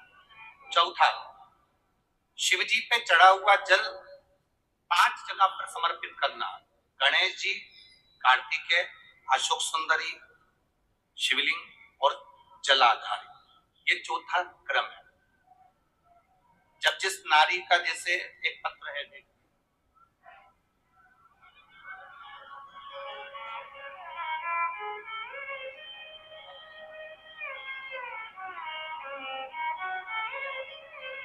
मेरा नाम मोनिका है, मेरे पति का नाम संजय सिंह है। मैं दिल्ली स्वरूप नगर की निवासी हूँ। कहीं बैठी हूँ तो हाथ हिला सकती हैं, अगर कहीं बैठी हूँ तो हाथ हिला सकती हैं। मेरा नाम मोनिका है, मेरे पति का नाम संजय सिंह है, मैं दिल्ली स्वरूप नगर की निवासी हूँ। मेरा फोन नंबर ये है। कहीं बैठी है?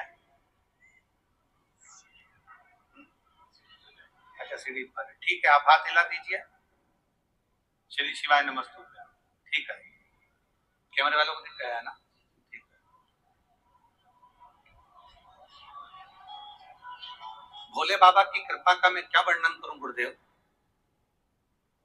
आप जो जल चढ़ाने का तरीका वर्णित करते हो, अगर उसको नियम से धारण करने वाला व्यक्ति होता है तो बाबा सुनता जरूर है। गुरुदेव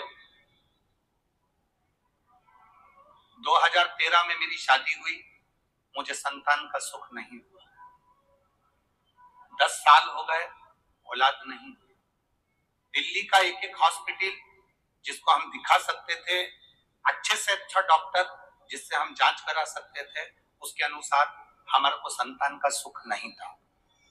आयुर्वेदिक डॉक्टर, अंग्रेजी दवाई, होम्योपैथिक सब कराए, आईवीएफ भी कराया तो भी संतान का सुख नहीं आया।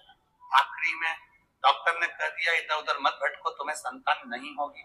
जिसने जहां कहा हम वहां पर भी गए, गोदी भरवाई, झोली भरवाई, पर संतान नहीं।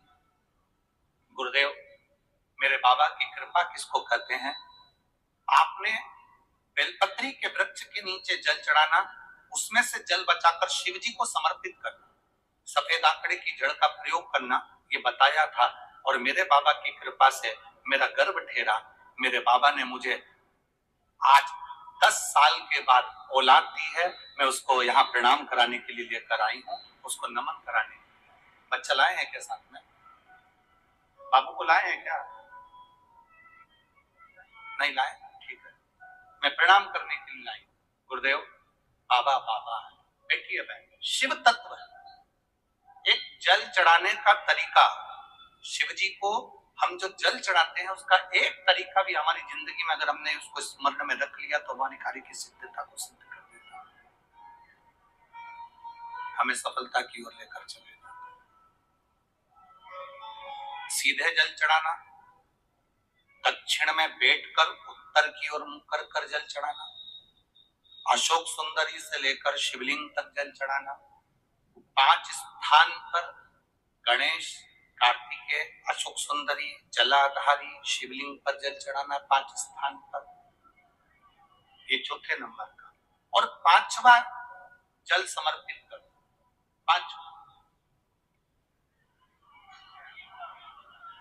5वें नंबर का।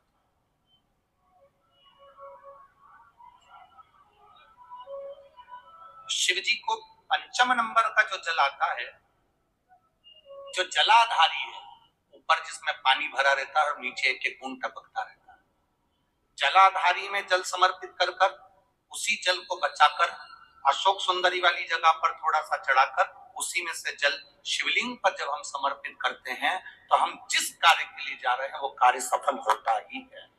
ये 5वां नंबर का जल। दो चीजों का स्मरण होना चाहिए। एक, अपने घर से निकलते समय दरवाजे के बाहर 2 स्वस्तिक बनाकर अवश्य, 2 स्वस्तिक बनाकर अवश्य। कावड़ियों का नियम होना चाहिए, घर से जब निकले 2 स्वस्तिक दरवाजे पर बनाकर आना चाहिए। जिस समय आप कावड़ का जल चढ़ाकर वापिस घर की ओर जाएं तो वो 2 स्वस्तिक जो तुमने बनाए हैं उसमें कावड़ का जल छींटना अवश्य चाहिए। उस घर से लक्ष्मी कभी समाप्त नहीं होती, उसमें भरी रहती। कावड़ियों का स्मरण में आना, जब जल भरने जाओ तुम्हारे दरवाजे पर स्वस्तिक बना होना चाहिए।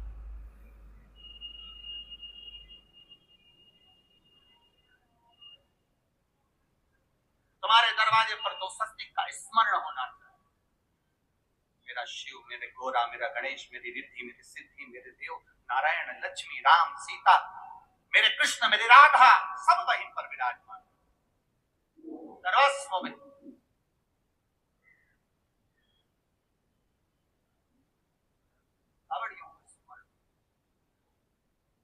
कावड़ियों को इस बात का भी स्मरण रखना चाहिए कि अपनी कावड़ यात्रा, जैसे सीहोर में तो 10-11 किलोमीटर की है, सीहोर सीवन नदी से जल भरा और 11 किलोमीटर दूर बाबा कुबेर भंडारी को चढ़ाया। आप सुल्तानगंज से भर रहे हो, हरिद्वार से भर रहे हो, आप प्रयागराज से भर रहे हो, जहां से भी आप जल भर रहे हो या अपने नजदीक से भर रहे हो, जितनी दूर तक कावड़ लेकर जा रहे हो उतनी दूर तक तुम्हारे मुख से व्यर्थ की बात ना निकलते हुए भगवान का नाम निकलना चाहिए। बोल बम का नारा है, बोल बम बोल बम बोल बम बोल बम बोल बम। बेल पत्र के पत्र को तोड़ने से पहले एक नियम है कि बेलपत्र के पत्र को वृक्ष से जब तोड़ा जाता है तो सबसे पहले उसको मंत्र दिया जाता है। क्या कहा जाता है? ओम नमः। बेलपत्र के पत्र को पेड़ पे से जब तोड़ा जाता है तो ओम नमः शिवाय का नाद किया जाता है। और बेलपत्र के पत्र में, इसमें तो वो नहीं है गुठी, बेलपत्र का जब पत्ता टूटता है तो यहाँ एक गुठी आ जाती है। देखा है आपको? जम के तो बोलो, देखा है? तो बेलपत्र के पत्र में जो गुठी होती है उसको भी जब तोड़ा जाता है, उस गुठी को जब अलग किया जाता है तब भी शिव मंत्र उसको दिया जाता है। ओम नमः शिवाय, ओम नमः शिवाय, ओम नमः शिवाय। वृक्ष में से पत्ते को तोड़ा तो मंत्र दिया, गुठी को तोड़ा तो मंत्र दिया, और बेलपत्र के पत्ते को जब तोड़ा जाता है मंत्र, पत्ते को तोड़ने से पहले मंत्र प्रदान किया जाता है, और जब तोड़ा जाता है तो कहा जाता है, हे माँ पार्वती, हे माँ गौरा, चलो तुम्हें शिवजी ने बुलाया है मेरे कल्याण के लिए। माँ, आपको शंकर जी ने याद किया है, मेरे ऊपर बहुत दुख है माँ, कल्याण करिए, चलिए निमंत्रण दो।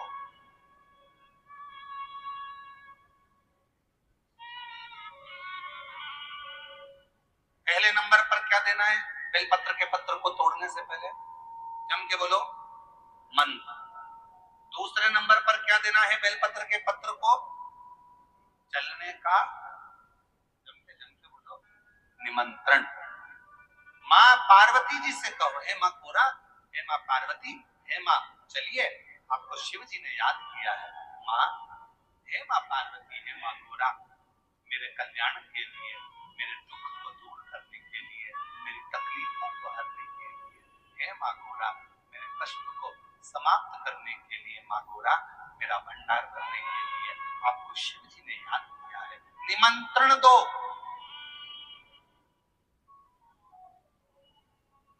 लेकर आए, फिर गुठी तोड़ी, फिर मंत्र दिया, ओम नमः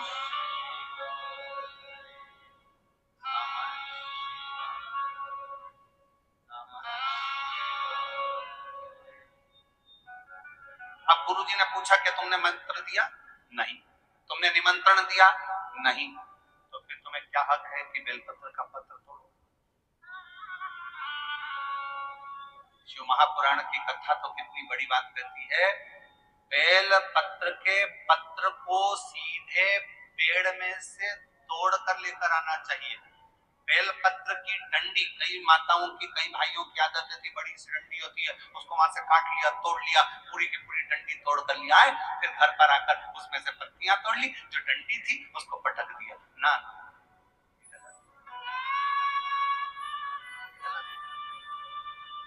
वृक्ष से पत्तों को मंत्र देकर, निमंत्रण देकर फिर तोड़ा जाता, और फिर लेकर आकर टूटी तोड़ते समय विश्व मंत्र को।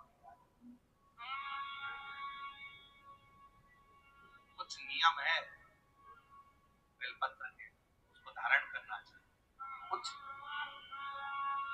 जैसे डॉक्टर की गोली खाने के भी नियम होते हैं। डॉक्टर साहब लिखते हैं कि सुबह ये गोली लेना, शाम को ये लेना, ये भोजन के पहले लेना, ये भोजन के बाद लेना, और सुनो कि इसको गर्म दूध से ले लेना, इसको पानी से ले लेना। अब मालूम पड़े तुमने सोचा कि मैं काम करती हूँ, कहाँ मेरा टाइम बर्बाद करूंगी, सुबह लो, शाम को लो, दोपहर में लो, तो तुमने सारी गोली एक साथ खा गई, और फिर डॉक्टर के पास गई, डॉक्टर साहब मेरे को तो आराम ही नहीं लग रहा, मैंने 3 बार 15 दिन से गोली खा रही हूँ, 10 दिन से गोली खा रही हूँ। डॉक्टर साहब ने पूछा गोली खा रही हो तो क्या तुमने नियम धारण करा?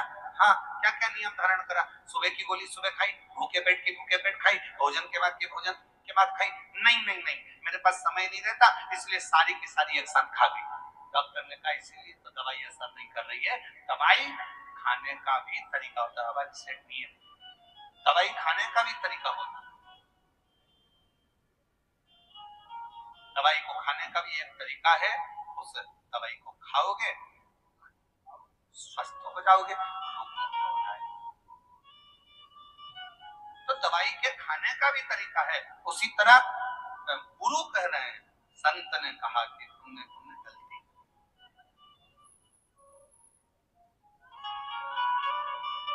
पहले मंत्र दो, फिर से बोलो, पहले मंत्र, फिर निमंत्रण, फिर टूटी तोड़ते समय फिर मंत्र।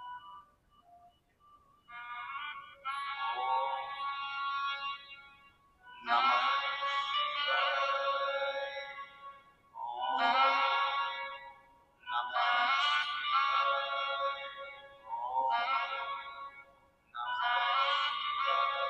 फिर मंत्र के बाद निमंत्रण दो माँ का। हे माँ गौरा, साथ में बोलो, हे माँ गौरा, हे माँ पार्वती, चलिए आपको देवाधिदेव महादेव बुला रहे, मेरे दुख को काटने के लिए, कष्ट को मिटाने के लिए, तकलीफों को मिटाने के लिए। माँ आपको शिव ने याद किया, पत्र लेकर शिव के पास चले।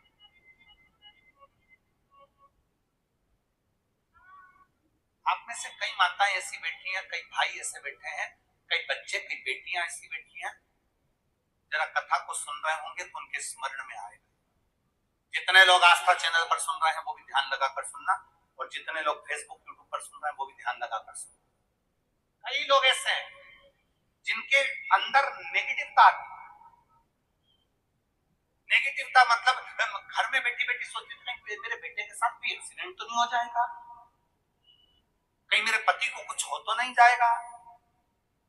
घर से निकल रही है पति के साथ, और निकलते समय तैयार होते होते मन में भाव उत्पन्न हो गया, कहीं हम जा रहे हैं और कहीं एक्सीडेंट हो गया तो, मेरा देवर गया उसके साथ ऐसा हो गया तो, मेरी देवरानी गई उसके साथ ऐसा हो गया तो, ट्रेन से जा रही है तो ट्रेन में कुछ हो गया तो, गाड़ी से जा रही है तो गाड़ी में कुछ हो गया तो, मोटरसाइकिल से गया तो मोटरसाइकिल में कुछ हो गया तो। रात्रि को सो रही है तो भी उसके अंदर नेगेटिवता है। और ऐसे कई लोग हैं, भले नांदगांव में भले ना होंगे, हम नहीं जानते, पर ऐसे कई लोग हैं, कई लड़के हैं, कई लड़कियां हैं, कई बेटे हैं, कई बेटियां हैं, कई बहुएं हैं, कई सास हैं, कई ससुर हैं, कई माता है, कई पिता, कई पुरुषों के मन में आ जाता है मैं फसल बो रहा हूँ और मुझे ऐसा लग रहा है कि बिल्कुल नहीं होगी, अब की बार तो पीक आएगी नहीं, अब की बार तो ऐसा होगा। मंदिर में बैठी है तो भी मन नेगेटिव आ रही है, उसको लग रहा है कि कुछ गंदा, उसको गंदा समझ में आ रहा है, उसको लग रहा है कि कुछ गंदा है। पूजन करने बैठी है, देवी जी की आराधना कर रही है, भगवान की भक्ति कर रही है, और उसके चित्त वृत्ति में कुछ गंदा आ रहा है, कुछ गंदे विचार आ रहे हैं, गंदी सोच आ रही है।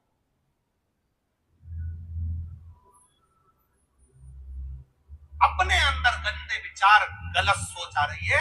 शिव महापुराण की कथा करती है, शंकर भगवान का चरित्र करता है, हफ्ते में एक दिन ऐसा बनाओ अपनी चंद्र नाड़ी को मजबूत करने का प्रयास।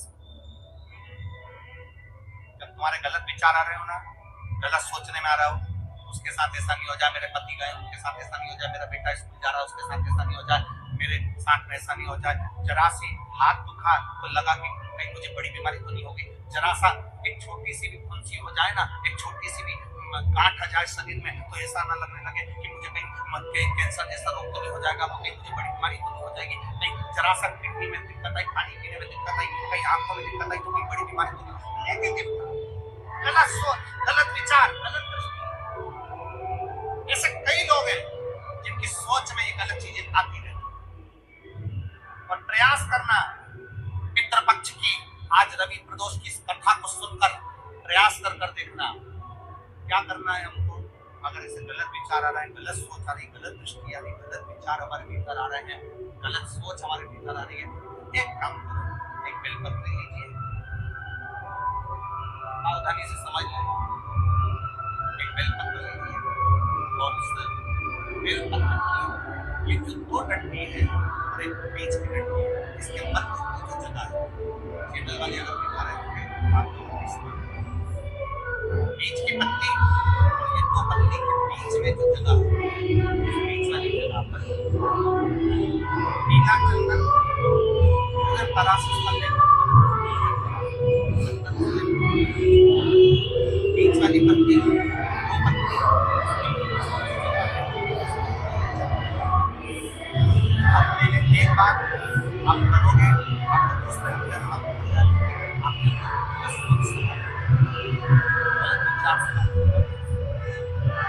चंदन का लेपन करिए, चंदन के लेपन को करता किसी भी शिवालय अगर शंकर के मंदिर नहीं जा सकते तो अपने घर में जो शिवलिंग को वहां शिवलिंग पर आप उसको समर्पित कर दो, तुम्हारी मर्जी पड़ेगी बस शंकर के शिवलिंग पर कुछ देर मंदिर में हो तो नंदी के पीछे, अगर मंदिर में हो तो नंदी के पीछे, घर में हो तो किसी भी स्थान पर सुख आसन लगाकर, सुख आसन मतलब जैसे हम बैठे पालकी लगाकर सुख आसन मतलब आराम से बैठकर सुख आसन लगाकर अपनी सीधी साइड की नासिका को बंद करना है और उल्टी नासिका से श्वास लेना, 1 से 1.5 मिनट तक श्वास लेना प्रारंभ करो। अपने शरीर में चंद्र नाड़ी होती है, भगवान शंकर ने जब चंद्र की काया का रोग समाप्त करा था, भगवान शंकर ने जब चंद्र की काया का रोग समाप्त करा था तो चंद्र ने हाथ जोड़कर कहा था कि मेरी काया का रोग आपने समाप्त कर दिया महादेव, मेरे लिए आज्ञा करो, मैं क्या करूं। शंकर भगवान ने कहा चंद्रदेव तुम मेरे मस्तक पर धारण रहना और संसार के जितने भी मनुष्य हैं इन मनुष्य के अंदर चंद्र नाड़ी में तुम विराजमान रहना। सुनो चंद्रदेव, जब मनुष्य गलत विचार करे, गलत सोच करे, गलत दृष्टि रखे, उस समय पर अगर तुम्हारी चंद्र नाड़ी प्रबल हो जाए तो उसकी बुद्धि में से गलत विचार समाप्त हो जाए, गलत विचार समाप्त। एक बेलपत्र लेना है, बीच वाली जगह में चंदन लगाकर शंकर जी को समर्पित करना है। घर हो मंदिर हो, कम से कम 1.5 से 2 मिनट तक नासिका को बंद कर कर सीधे साइड की नासिका को बंद करना है, उल्टे साइड की नासिका से ही श्वास लेना है और छोड़ना है, फिर लेना है फिर छोड़ना, फिर लेना है फिर छोड़ना। 1.5 मिनट 2 मिनट तक आप करते रहिए एक ही नासिका, इस नासिका को बंद ही रखना है, राइट को लेफ्ट को खोल कर रखिए और उसमें चंद्र नाड़ी जब हमारी प्रबल हो जाएगी 3 दिन के अंदर गलत सोच आना बंद हो जाएगी, गलत विचार आना बंद।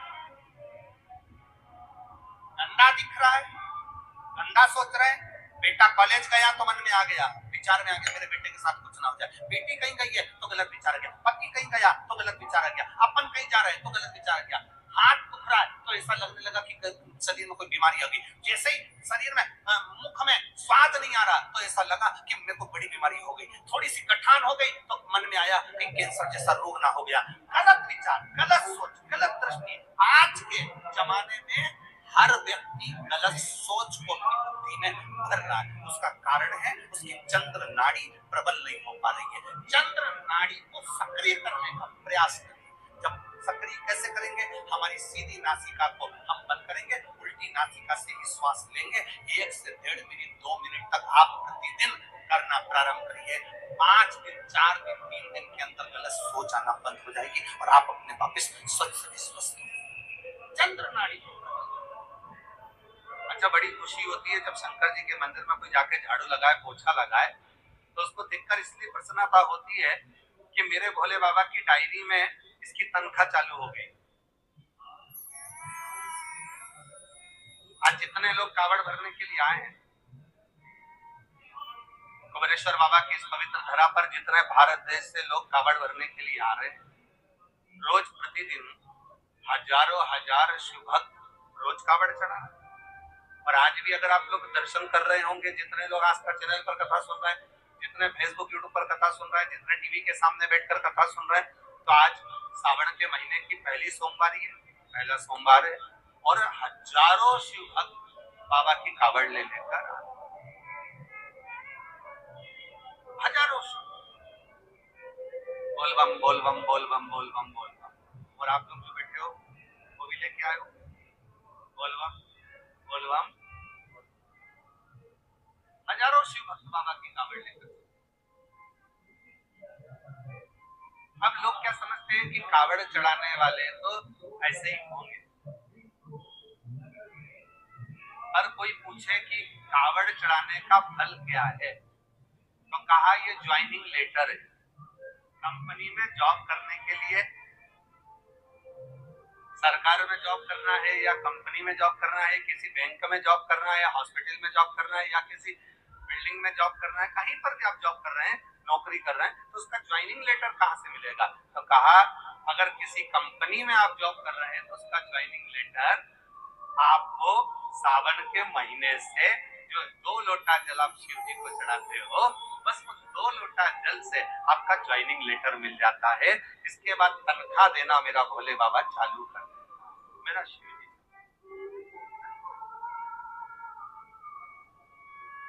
भोलेनाथ तनख्वाह देना प्रारंभ कर,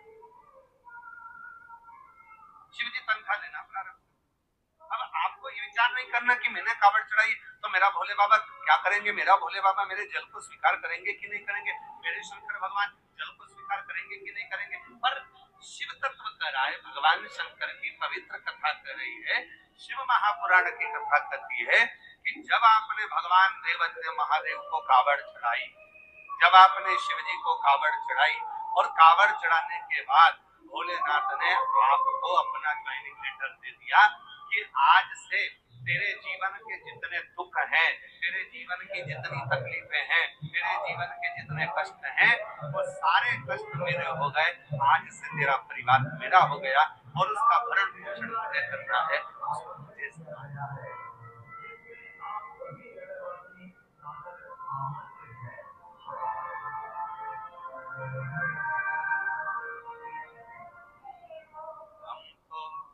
बाबा के भरोसे चलते हैं, हम तो बाबा के भरोसे चलते हैं। ये दुनिया वाले चलते हैं, ये दुनिया वाले चलते हैं, भोले बाबा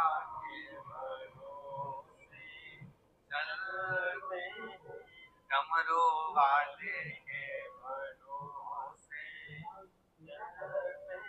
सीहोर वाले के भरोसे,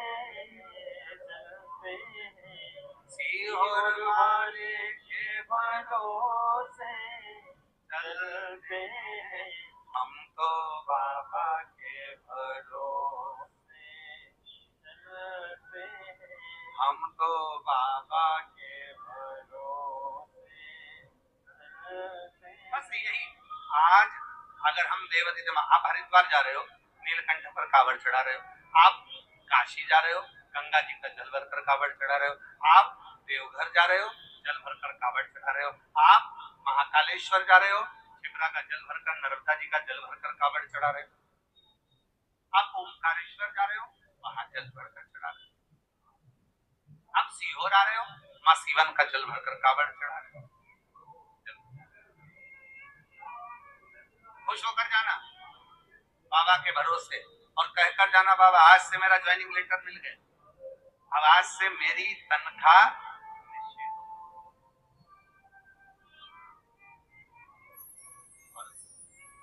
नौकरी पक्की करो, भोले जी मेरी नौकरी पक्की करो, और पक्की के साथ में तनख्वाह की नक्की करो, भोले जी मेरी नौकरी पक्की करो। साथ में बाबा से ये भी प्रार्थना करना कि अब मेरी तनख्वाह नक्की कर दीजिए, अब मुझे कोई टेंशन ना हो, मेरे जीवन का सारा दुख, मेरे जीवन की सारी तकलीफें, मेरे जीवन का सारा कष्ट, मेरे जीवन की सारी परेशानियां सब आपकी, अब हमारा कुछ भी नहीं है। आज से जिस कंपनी में हम जॉब करते हैं, जिस कंपनी में हम नौकरी करते हैं, उस कंपनी में ही संपूर्णता रहती है कि ये आपकी अब जवाबदारी हमारी।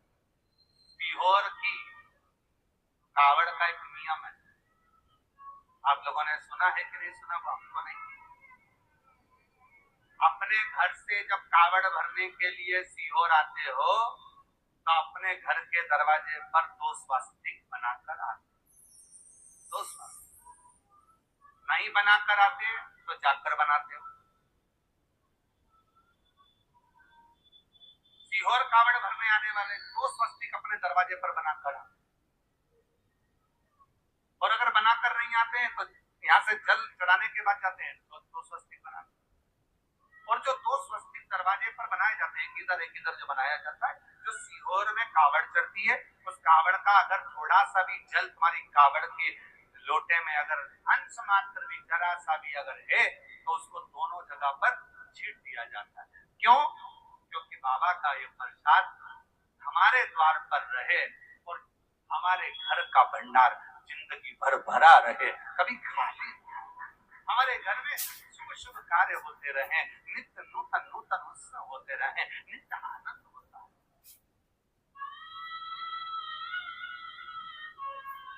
एक मात्र अंश मात्र भी जल हमारे अगर पात्र में रह गया तो वो हमारे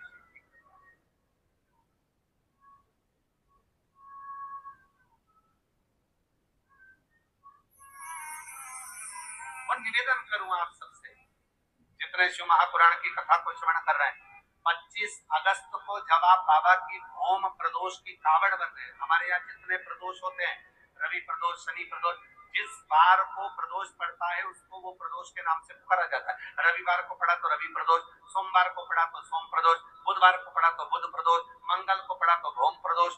सारे प्रदोषों में कामना सिद्धि की प्रदोष अगर मानी गई है तो भौम प्रदोष को माना जाता है, मंगलवार को माना जाता है। मंगलवार के दिन, मंगल के दिन जब प्रदोष पड़ती है तो भौम प्रदोष कहलाती है। और उस दिन जब हम बाबा को कावड़, और अब की बार तो बाबा की बड़ी कृपा हुई है, जो 25 अगस्त को जो कावड़ सीहोर की भराएगी उस दिन भौम प्रदोष है। जब कावड़ भरते हैं तो बाबा से निवेदन करते हैं,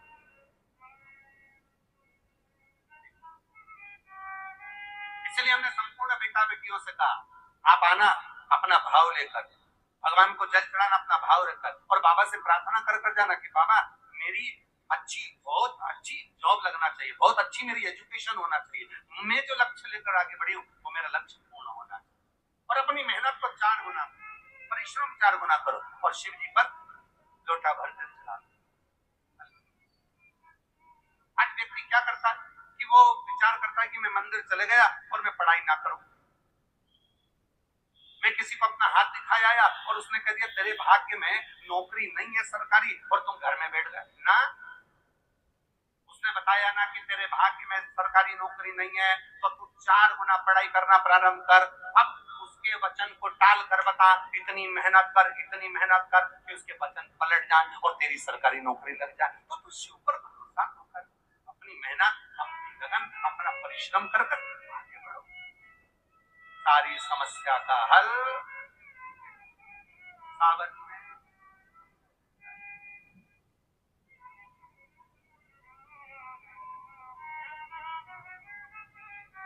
अब हमें एक प्रसंग याद आ रहा है, यही भुवनेश्वर धाम का।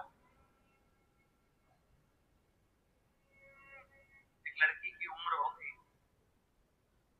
ग्वालियर के पास की बच्ची थी, अपनी मम्मी के साथ आई, उसकी उम्र होगी 32 साल, संबंध नहीं हो रहा, दरवाजे पे बहुत देर तक उसने सबसे विनय करा, तो हम जा रहे थे तो बाहर मिलना हो गया, ऐसे तो हम किसी से मिलते नहीं, और कहीं जा रहे हैं उस समय पर मिलना हो गया, और वो हाथ जोड़कर बोली गुरुदेव मेरा विवाह नहीं हो रहा। मैंने कहा दिक्कत क्या ब्याह में? सब ने मना कर दिया कि इसको मंगल है और मंगल बड़ा प्रबल है और इसका विवाह नहीं होगा। हमने कहा शिवजी की धर्म पत्नी का नाम भी मंगला है,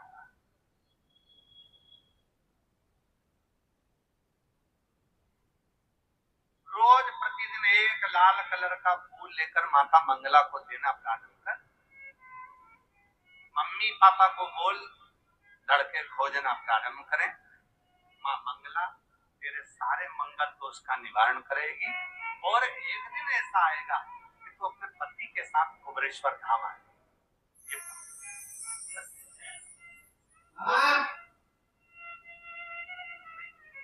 ऐसी कृपा हुई, समय तो लगा।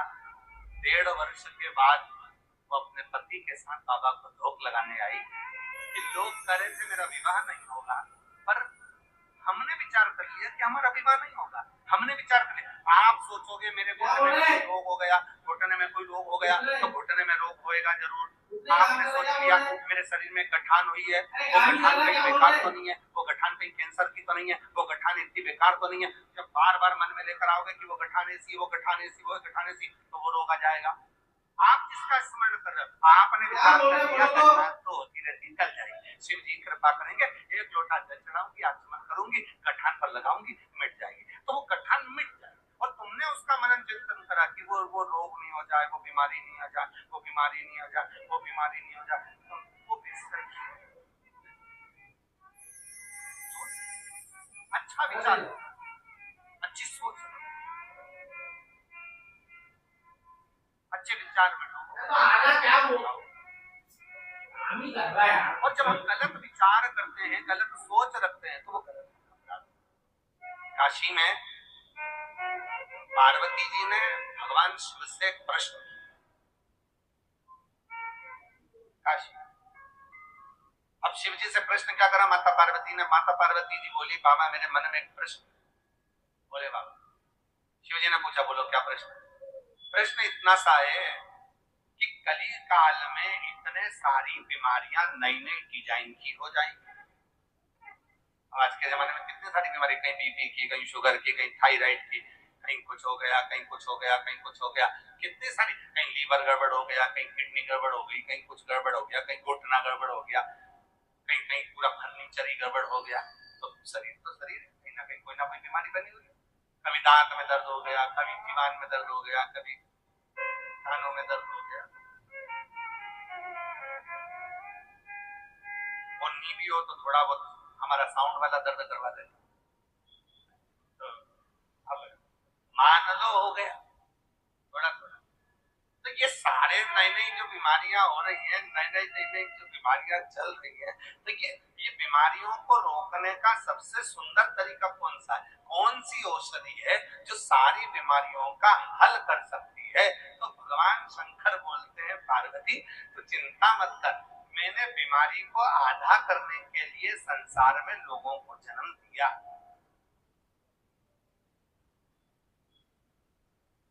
बीमारी को आधा करने के लिए मैंने संसार के लोगों में आधा को जन्म दिया। क्या करा आपने? शंकर भगवान बोले पार्वती सुन, मैंने पृथ्वी पर हर मोहल्ले, हर कॉलोनी में, हर सोसाइटी में, हर गली में, परिवार में 2-4 निंदा करने वालों को पैदा किया है,